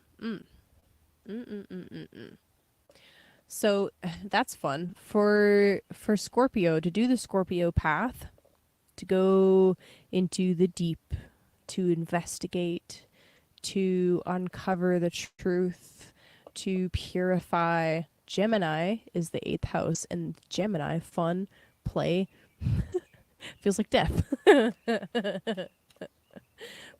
However, that is where you are reborn, Scorpio. You are reborn through play, ironically, through exploring polarity, through communication, interestingly enough.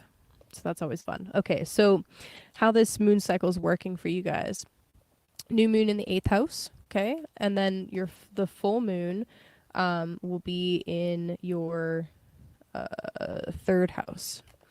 So new moon in the 8th, we're talking about a reset that has to do with trust and intimacy, a reset that has to do with, or a new cycle beginning with perhaps if you are in a partnership, your partner's finances or your partner's personal business, their family matters. You could be really like kind of, so because we had this crazy ass Mars retrograde through Gemini,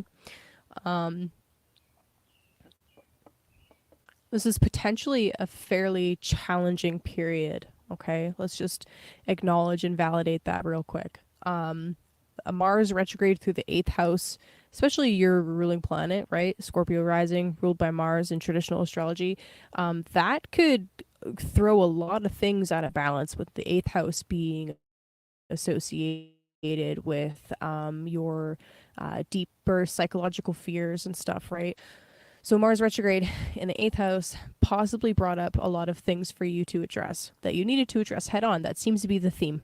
That just seems to be the theme right now. It's just you just have to address things head on, right? Do Venus came it. through, right? Venus came through there, soothed a lot of things, but Mars was then in Cancer, which is another difficult sign for Mars to be in. So there's a lot of turmoil for you, Scorpio. The new moon here, now again, this is significant. The new moon will be at 26 degrees and change of Gemini. That is the degree that Mars turned retrograde. Okay. So that entire Mars retrograde period, we might very well be resetting or restarting or beginning a new phase with something directly related to what happened during the Mars retrograde cycle for you. Okay. So think back, what was going on. That is kind of like the new moon is kind of like helping that come to a close. And just it's like the destruction needed to take place first. Now that that destruction is over, Mars helped you reconstruct, rebuild. Now the new moon is like, okay, now let's likely launch the ship. Oh, now we're launching the ship, okay? The full moon will be happening in the third house. So this eighth house, trust, intimacy, shared resources, shared values, shared projects. That's where things, the new moon is starting its new cycle. It's going to partially play out in your third house of community, of your neighborhoods, of communications, of skills and tools. So what skills and tools will you be eventually developing, and how is that going to assist you with these eighth house matters?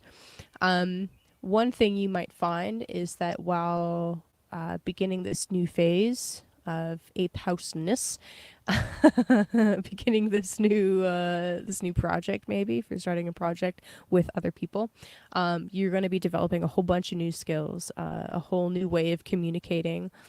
So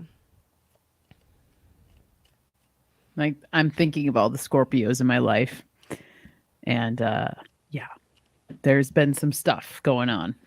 dude, check in with your Scorpio friends, man. They're having a Yeah. rough time of it. Yeah, Yeah, actually, I I know a couple Scorpio stelliums. I should probably just call up and be like, "Are you okay? How you doing?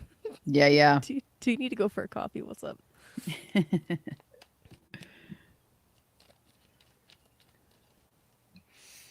So I got the moon again. Interesting. Wow, this Hidden theme is awesome. matters. I'm And not you know, surprised. right? So Chance reminded me not terribly long ago about Michael Sarian's book on the tarot, The Path of the Fool, and some of the meanings that he's got in there on the cards, which I really love. I actually very much value Sarian's take. The moon card, because moon is so associated with women's cycles, the uterus, the power of the feminine, birth, nurturing, the soul's incarnation into a body, that kind of stuff. When the moon card comes out, depending on other things going on, right? I don't know. It's just this theme of birth and rebirth just keeps coming up so much. Death and rebirth. Hello, Gooch. Again, what's up, buddy? Did someone say death and rebirth? I know, Scorpio. He's all like, "What's up? What's up?" Yeah. Oh yeah. Okay, he's walking away. Oh, I lost my train of thought. Yeah, moon. We're talking about the womb, right? We're talking about the divine feminine. Um, is there some kind of womb healing that people need to go through right now? This is just what's coming to mind, right? This is what's coming to mind.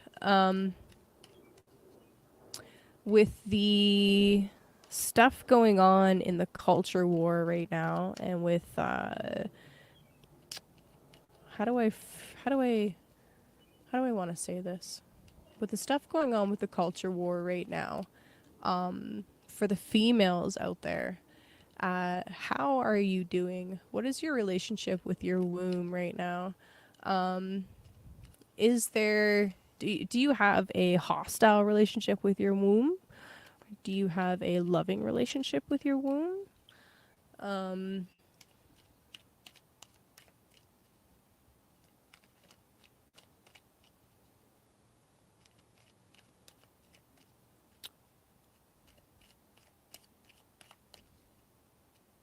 No other cards want to come out. It's just the moon. Interesting. And then the Three of Cups just flipped. Ah.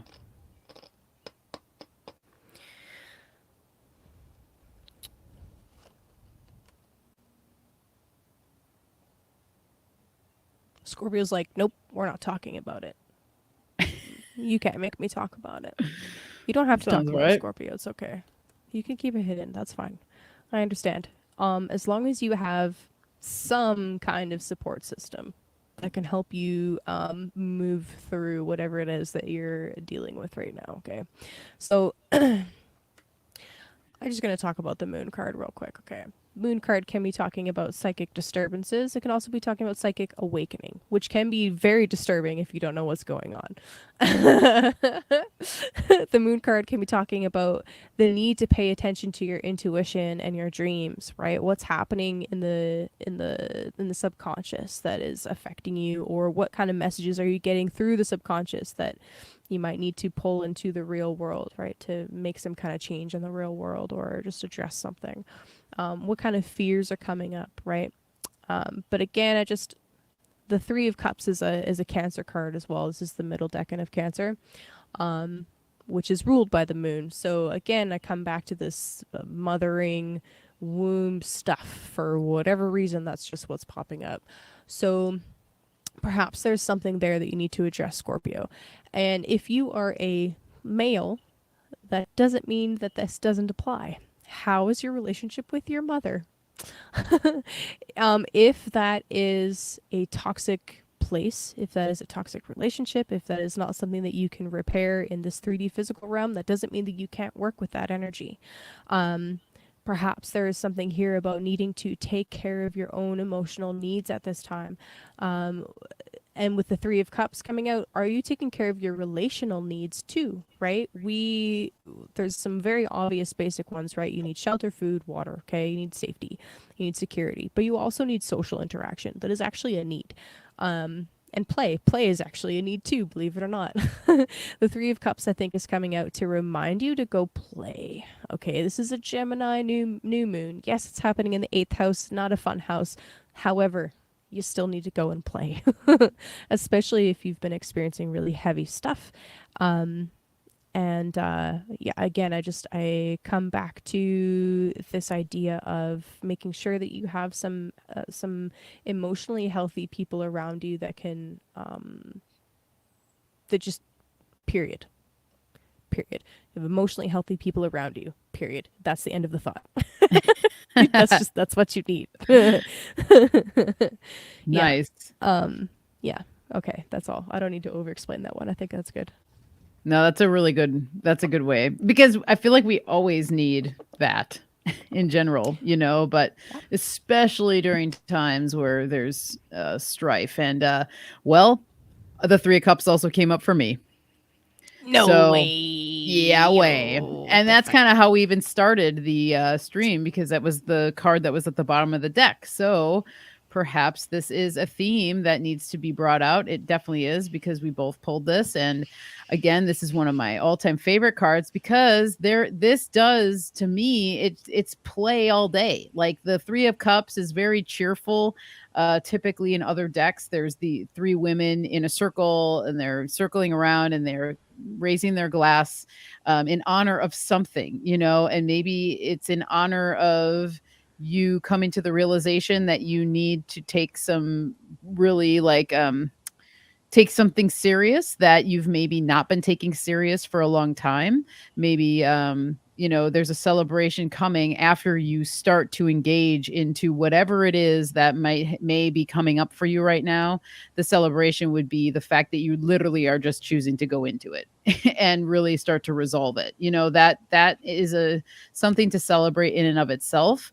And so I think that this three might be bringing that energy. And then also, the cups are always linked with the emotions. And then we had the moon on your spread here. So it's like, yeah, there's something that wants to be celebrated, and also celebrating the things that are challenges. As we've said in the beginning, celebrating the challenge, not walking away from it, not submitting to it, but celebrating the fact that you are feeling something coming up that's challenging, and leaning into what you need to do in order to just move through it, instead of turning away and making it a fear, Something that just kind of popped into my head while you were talking about that. The image in my deck, and it looks like the image in your deck as well. Some of the ladies have flowers in their hair. When was the last time you made a flower crown? For the ladies out there and the dudes, fuck it. When was the last time you made a flower crown? a good You know, question. you know how much fun that shit is? Go make a Oh, flower crown. yeah, man. And this now is the time. We got there's so many things blooming now. And yeah, Right. they do have flowers in their hair. And so there's Yeah. something celebratory. Usually that is, that's reserved for special ceremonies or times of great abundance and joy. So anyway, kind of like lean into the abundance of the season, but also take responsibility for what might be coming up that wants you to work with it.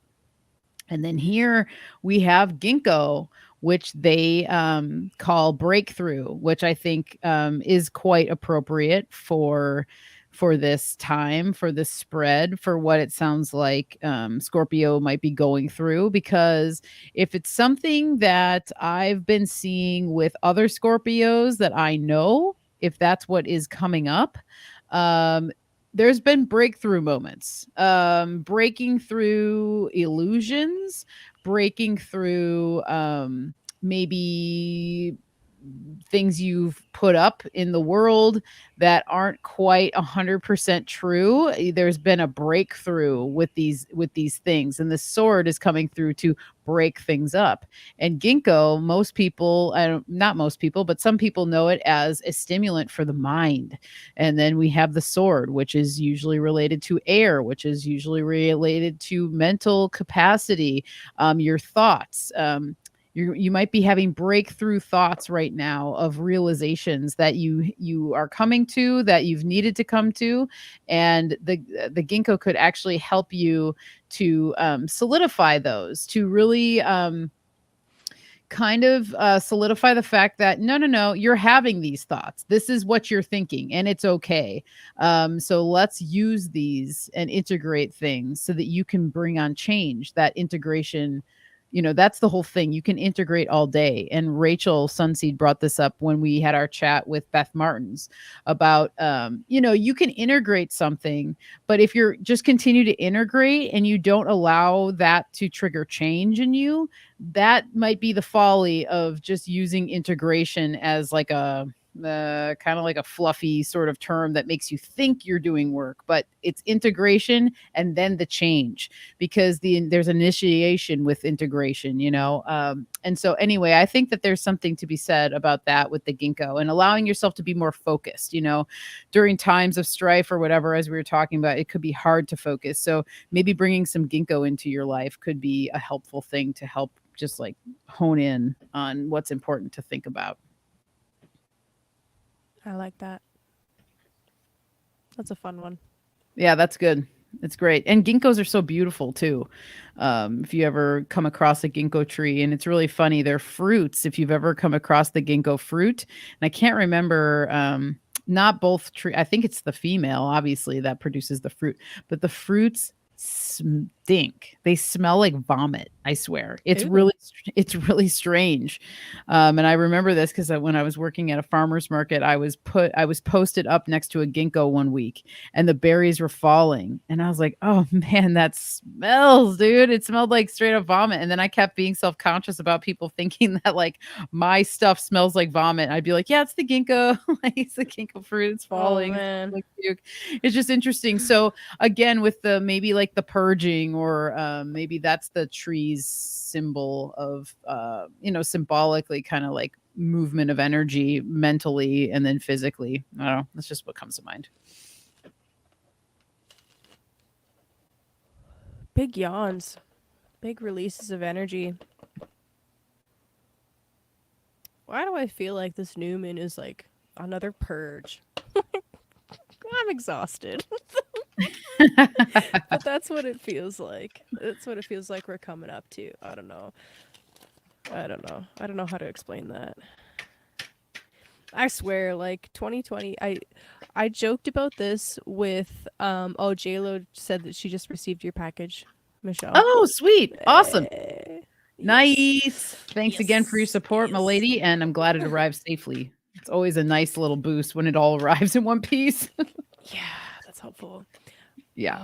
Fuck, what was I gonna say? Yeah, 2020, 2021, 2022, there were frequent moments that felt like a collective purge, like an ayahuasca trip, and everybody was purging, but nobody was getting the vision, the visuals of the ayahuasca trip. And half the people didn't know that there was that purge going on, but they were participating anyway, and there was no fucking shaman. It was crazy.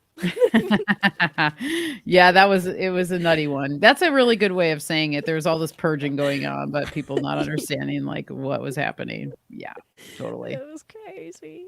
It was crazy. Okay. Libra. Okay, so for you, Libra, Gemini is the 9th sign of Libra. So this is the new moon will be happening in your 9th house if you're a Libra rising. So new moon in the 9th, full moon in the 4th. So that's fascinating. With the 9th house, we are talking about spirituality, actually. We're talking about a reset or a new cycle beginning in terms of your higher education as well. It could be the temple or the university that you study in. That's the 9th house.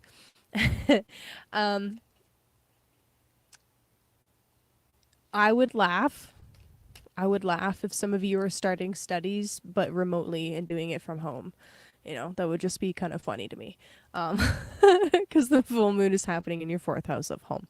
But anyway, this has the potential to be a very spiritual month for you guys. A very spiritual kind of like 2 weeks and moon cycle for you guys. 9th house, 4th house. So we're dealing with maybe even a totally new spiritual journey, or even just taking on a new belief structure, or trying on, since we're talking about Gemini, trying on and testing out a new belief. That's 9th house. And then speaking of integration, integrating it at home. But maybe like just try like 1 or 2, right? We're talking about Gemini. You don't have to commit.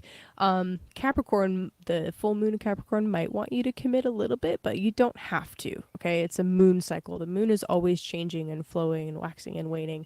The moon cycles aren't necessarily permanent, but they definitely help evoke change. Okay, so anyway, test something out. Don't be afraid to test something out, even if it's like testing a new divination style, like muscle testing. If you've never heard of dowsing or muscle testing, try one of those out. Dowsing actually would be hilarious and appropriate because it's 2 sticks or 2 wands that you're holding in your hands. Very Gemini. So just a suggestion if you want to play with the energy a little bit. And I would do it at home in your backyard, because that's 4th house, because then you'd be integrating, and I guess I love that word because you said it a bunch. You'd be using both the 9th and the 4th house to play with it in that way. That's just one way that you can play with this energy. But yeah, test something out, test something new out, and work with one of your beliefs. And then who knows where it could take you, because the 4th house, you know, it could help you anchor down into your ancestry even, or it could help you feel safer at home, or it could assist you with, I'm not sure. You know, because it's the 4th house, it's a hidden house. There's something private there. There's something about how it's going to play out for you that's very private and personal. So play with it, Libra, and don't be afraid to try something totally different and off the wall, unique, especially since you just got the Page of Wands that just came out. Page of Wands, you're definitely playing with something new that's spiritual, and you're a complete beginner at it. That's fine. Approach it with the beginner's mind. Approach it with the beginner's mindset. Don't be afraid to fuck it up. And yeah, just this theme of play is definitely coming out for you right now, Libra. One more card though. I'm going with 2 for this Gemini new moon, partially for time, but also just to keep it with the Gemini theme of duality and polarity. I think it's just appropriate. One more for Libra.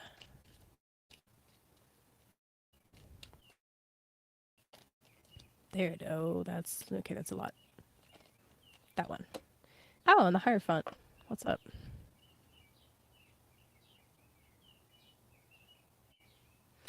Now, it's so funny. Packing up my stuff and moving, it gives you quite a bit of time to sit with your things, right? Unless you're like speed packing or whatever. right? Uh, I've had this set of like cast iron keys that aren't really for anything, and I've had them for years. I bought them at like this pioneer themed amusement park thing that we have in the city. Um, J-Lo. Yeah, I know. J-Lo and I started a course at the same time together. That's so funny. Nice. Anyway, I have these keys and I forgot. I forgot that I had them. And then I'm looking at it and I'm like, I wonder why I purchased this. Like, what is it about these things that I really love? But I don't know, old timey keys. I'm like, what can I unlock with this? What kind of adventures are behind whatever door this giant key opens, right? Um, and yeah, it got me thinking. I wonder if it's possible to design a lock around a key. You know what I mean? Because I think it's usually the other way around. You design the lock and then you design the key, or maybe they're developed at the same time. I have no idea how this shit works. Okay, I'm making it up. But I don't know. It made me wonder about the symbolism of the keys. So it's fun that you brought that up. But anyway, Hierophant with the Page of Wands. With the Hierophant, we have this idea of things that are traditional, and there's like a certain way that it needs to be done. But the Page of Wands coming out with it is suggesting that maybe there's a different or a new or a unique approach. Hierophant Park, yeah, Heritage Park is the shit. Jenny knows what's up. I love having somebody in the chat that's from my hometown. It's so much fun. Okay, so anyway, um, yeah, so there's something about this combo, right? This combo of like, there's deep wisdom in the traditional way, there's deep wisdom in the natural way. There is something inside, internal, that is guiding you towards making whatever steps that you need to make on this adventure that is life, okay? But I think the Page of Wands is here to remind us to have fun with it and to play with it. It doesn't have to be serious and rigid and super traditional all of the time. There might be more than just one way to go about it. So approach it with the beginner's mind. Like I said at the beginning, approach it with the beginner's mind, and don't be afraid to fuck it up, because as you're learning new things, you're going to mess it up anyway. So who cares? The only one that cares really is you. If you even care about that at all, right? Yeah, so just be gentle with yourself during the learning process and enjoy the adventure for the sake of the adventure. That's great advice. And you're right. You will mess it up, but it's okay. You have to in order to grow. Ooh, Yeah. okay. The Chariot.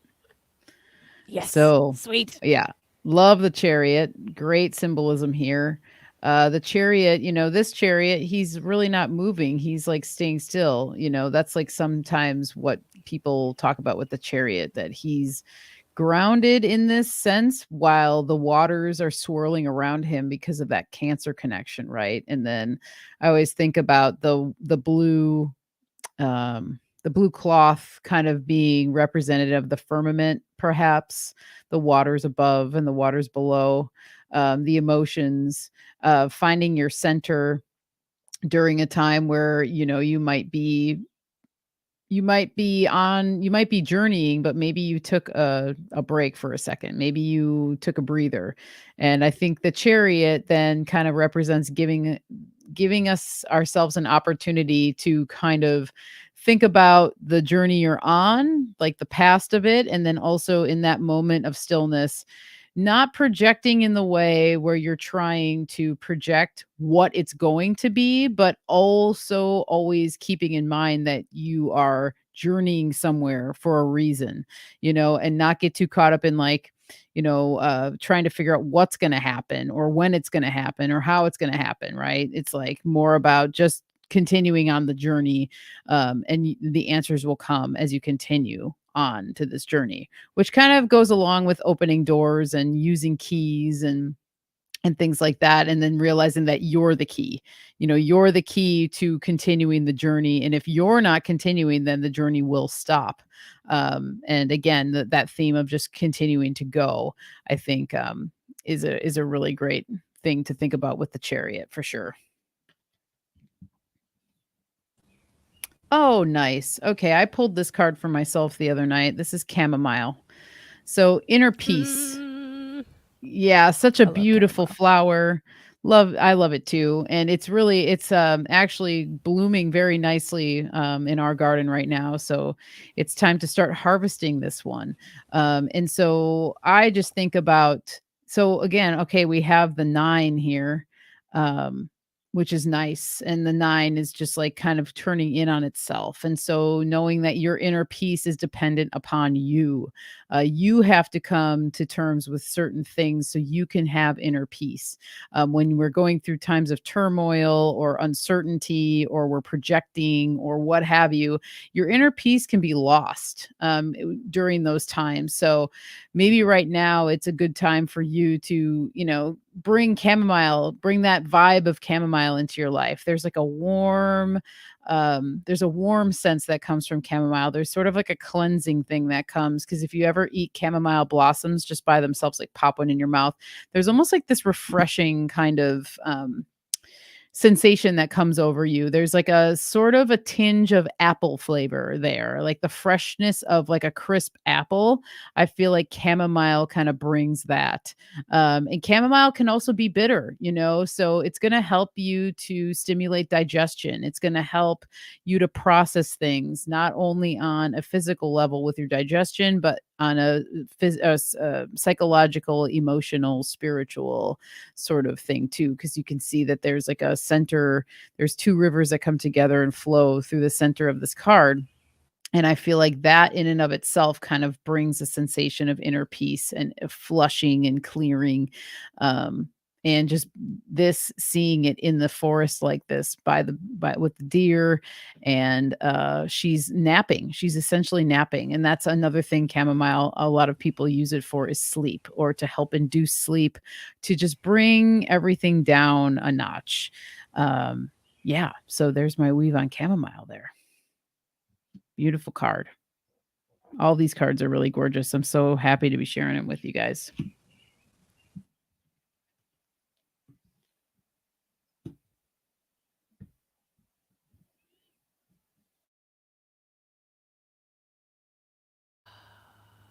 Are we back? Okay, good. Oh my gosh. Okay, I hear you. Oh my gosh. Crazy. Thank you, Mary. Okay, I have a question about. Uh-oh, I can't hear you. Oh, fuck. Okay, Motherfucker. I can hear you now. Okay. Fuck. Okay, chamomile question.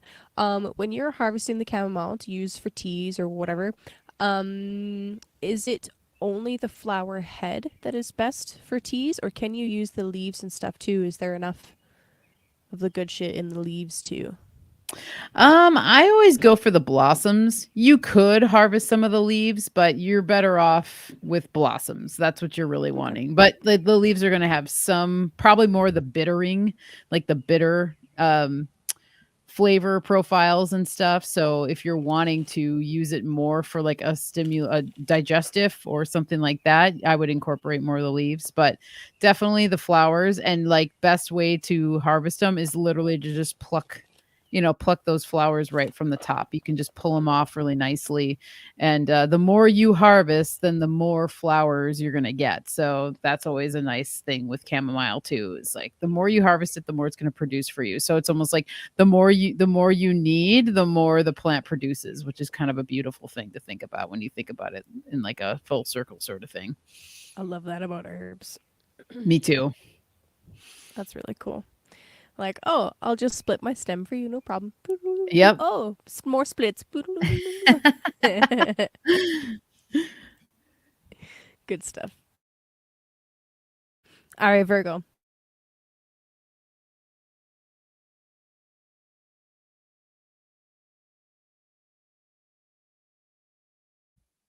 Yeah. Oh, we're freezing That's again. Okay. I'm back. Are you back? I'm back. Oh my gosh. Okay. So anyway, Virgo, for you guys, Gemini is your right? So this is the area of life that has to do with your career, with your um dealings with authority figures, okay? That could be loaded in and of itself, especially considering we had that whole Mars retrograde and all that crazy stuff go through Gemini. Your own personal relationship with your own authority figures and authority like internally, like your own how you feel about authority and responsibility, but also how you deal with authority figures externally. And your obligations to society are all tied up in one house, the 10th house. 10th house in traditional astrology and ancient astrology is associated with the mother as well, interestingly enough. Why 10th house? Well, 10th house versus 4th house. 4th house is hidden. You know what womb you came from. You don't necessarily know what seed donated to that womb, right? That's how it was thought of. Modern astrology has flipped it. So dad is the authority figure and mother is the one at home in the 4th house. But we know what womb we came from. You know what I mean? Yeah. So anyway, it's interesting that it's been flipped. So what does that mean? Well, 10th house can resonate as being either mom or dad, right? I've seen it actually work both ways. But anyway, that's not what I'm here to talk about. Sorry, getting a little distracted, going a little side journey there, tangent. With the Mars retrograde that occurred.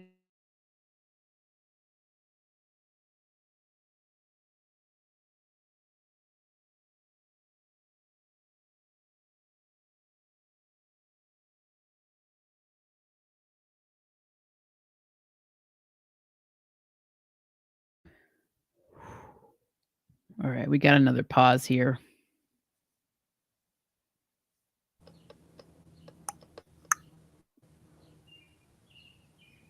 Okay, I'm back. Okay. Oh my gosh. You guys, I'm so sorry. Okay, Virgo, how you guys think about authority, how you guys think about your career has gone through a major reconstruction process. This is really significant because the grade is the degree where the new moon is taking place. So this deconstruction reconstruction process that occurred with Mars transiting through Gemini is going to be brought up for evaluation, you could say, or your brain brought up for evaluation maybe, since we are talking about the career house. This new moon, right, is kicking off the intention of the cycle is in the 10th house, right? So you're beginning some new cycle with your career. The full moon, however, is going to be in your 5th house, right? 5th house of pleasure, children, joy, fun. So how can you make your career fun? That's probably the easiest way to think about that. And perhaps for some of you, if you're thinking of or working towards some kind of like entrepreneurial ship, you're thinking of doing something for yourself, by yourself, of yourself, that's very much 5th house, right? You're birthing a baby. It's just not a physical baby. It's, well, it can be, but it's a business baby, right? That's 5th house. So it's interesting how these houses can play together. So anyway, this is just some things to think about. If the intention of the cycle is to get you to start something new or open up a new phase or a new chapter with your career, how can it be joyful and pleasurable and fun, right? So that's the astrology for the moon cycle.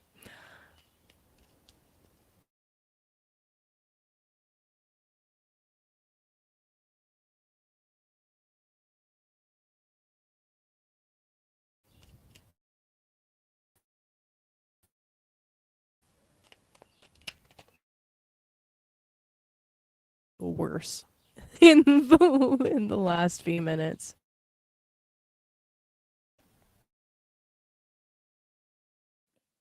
Bummer. Boo. It's okay now for like a few seconds. Come on, cards. Seven of Pentacles. Okay. Okay. Ooh, and the Two of Swords. There they are. Thank you. All right. Seven of Pentacles, Two of Swords. Seven of Pentacles. This has a lot to do for me with figuring out what the long-term game plan is. This is the long-term investment. Apologies for the plane going overhead. Big city problems. What can I say? So with your career goals at the moment, what is your, since this is a 7 card, what's your 7-year goal? What's your 7-year vision look like? What's your 10-year vision look like? What is the long-term thing that you're thinking of doing? How do you want things to go for you? What kind of status do you want to have? What kinds of responsibilities are you willing to take on in order to achieve those goals as well, right? These are things that I encourage you to be thinking about with this Gemini new moon. With the 7, I think it's also really important to point out that you can have a billion plans, plan A, plan B, plan C. You'll never be able to account for every single possible variable and thing that comes along that kind of messes with your vibe. Sometimes there will be different events, whether it's a natural disaster, whether it's somebody quitting on you, or whether, there's always external things that happen that you can't control. Plan with those possibilities in mind, but also just don't get lost in analysis paralysis. I think it's important to just keep moving forward, to keep making changes, to keep growing and field it is that you're growing and expanding into. And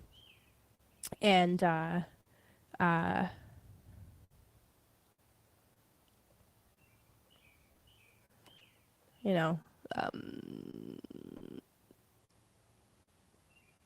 be patient with that growth, right? One thing that I haven't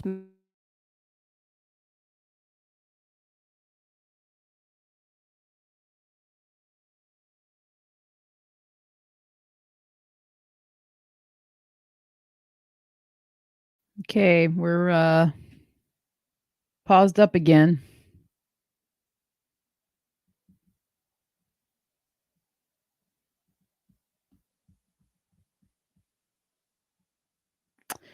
I'm feeling the 7 of Pentacles is reminding me of patience. Oh.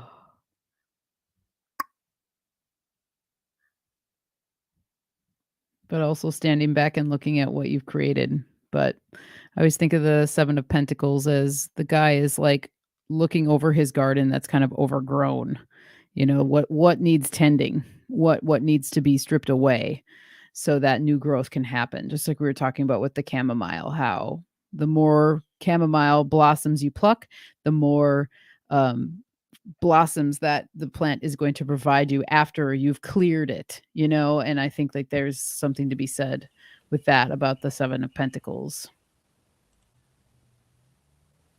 Okay, back. Thanks, Michelle. Yeah. I think Michelle did mention this, but what I was trying to say is, with the Gemini new moon as the intention, there's probably going to be something that you want to implement very quickly. But with it being manifesting as a Capricorn full moon, this is going to be delayed. It's not going to be instant. It's going to have to occur over a longer period of time than you might want or expect.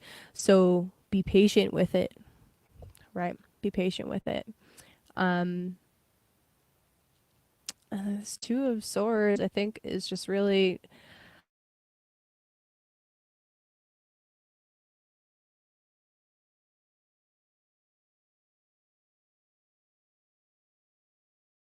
and my stream is cutting out again. Oh, we're back. Okay, so anyway, Gemini and Virgo being ruled by Mercury, it's very tempting to always be looking at two things and wanting to go two different directions, but I recommend picking one and going with just one for now, and test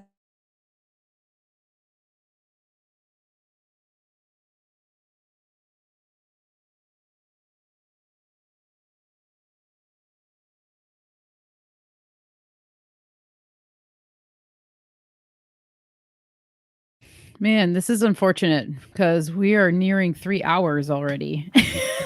Whoa. And it keeps cutting out. Bummer. Bummer, Have to do the bummer, last 5 on Thursday. I know it sucks. bummer. Boo, boo. It's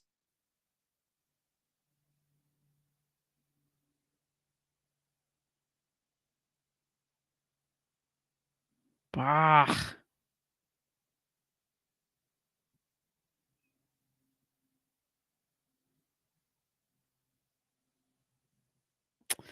Oh man. I wonder what we shall do here.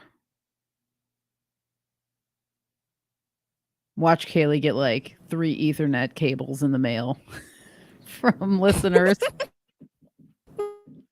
Watch them all start sending you Ethernet cables, and then you'll have to return some.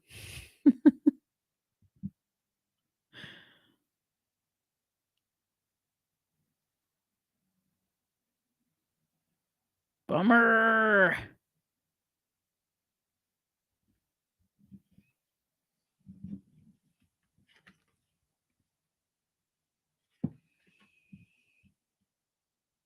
Yeah, it's like refreshing on my end and then not refreshing.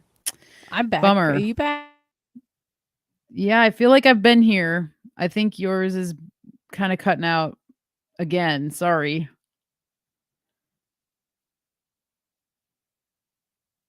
I feel like I should talk and fill the space, but then I don't want it to come back in and then it's like mid-sentence and I don't want you to break off what you were saying. So I don't know if you're even hearing me or not. But I pulled the Hermit for Virgo. So again, we're kind of back at the inward journey, the introspection that needs to be taken. Go along with that Seven of Pentacles theme of he's looking over the garden, the overgrowth. He's looking over it. He's taking a break, standing back and going, oh my, there's quite a bit of overgrowth here. So the hermit might be coming in and saying, "Yep, there's some overgrowth. Let's analyze that.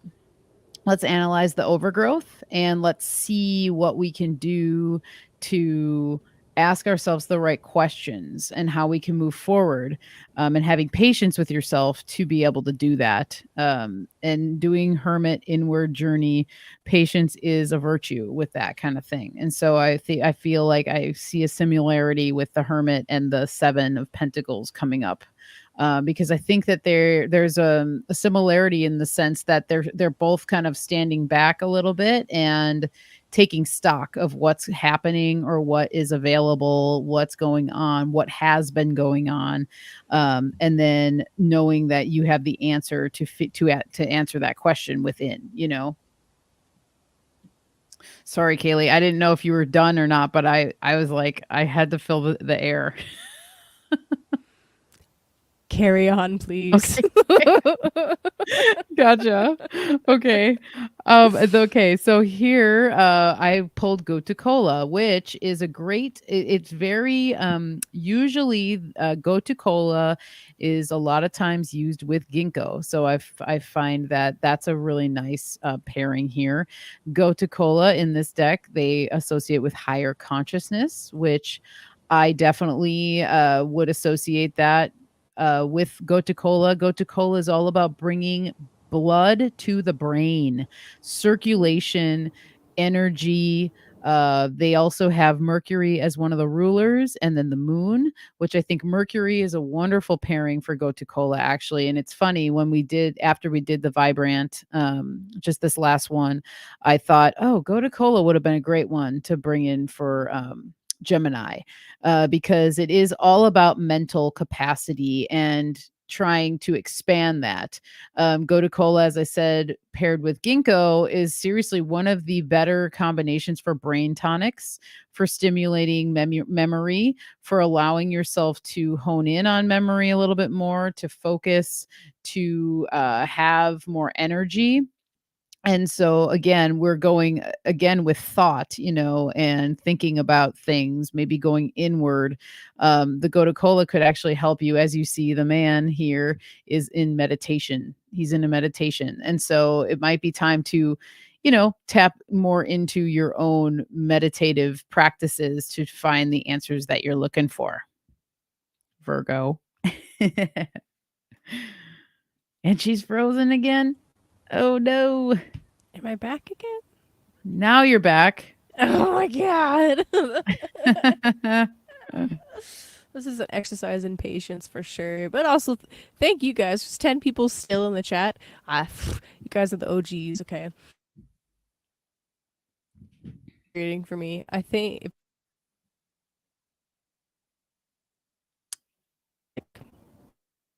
I'm having a hard time hearing you.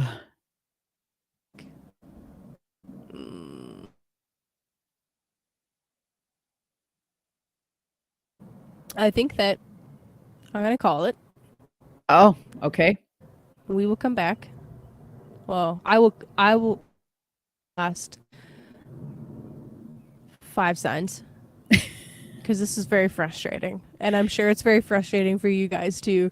And I can see every time it like starts to cut out, I can see Michelle like do one of these. I'm trying to keep my heart in love mode. Dude, I'm getting so frustrated. Well, so yeah, frustrated. And that sucks. I think that I think that it's a good call. It almost felt like when you're playing baseball or softball and you see thunderclouds in the background, and the coach is finally like, "Okay, we're gonna call it," because you're like waiting for the rain. Right before it starts haying. That sucks. I'm sorry. Okay, so yeah, that's okay. Oh man, Seahorse Captain, that's a really excellent question, and I'm having really terrible connection issues, so I normally would totally dive into that question, and I'm having really serious issues with my network, so I'm actually going to end the stream, and I will be back on Thursday.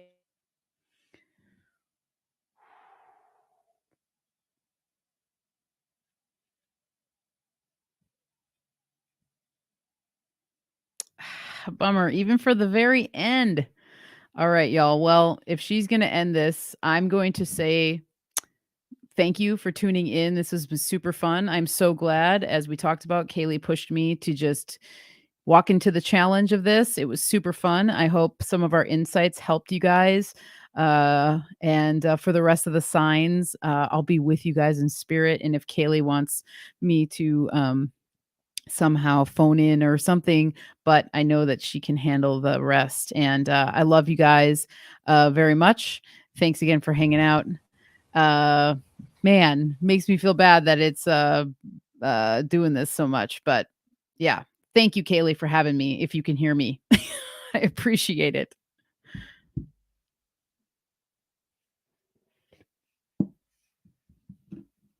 Alrighty. Much love to you guys. She's frozen still as I'm leaving. Okay. I love you, Kaylee. Thank you so much. Have a good day and good luck with those Ethernet cords.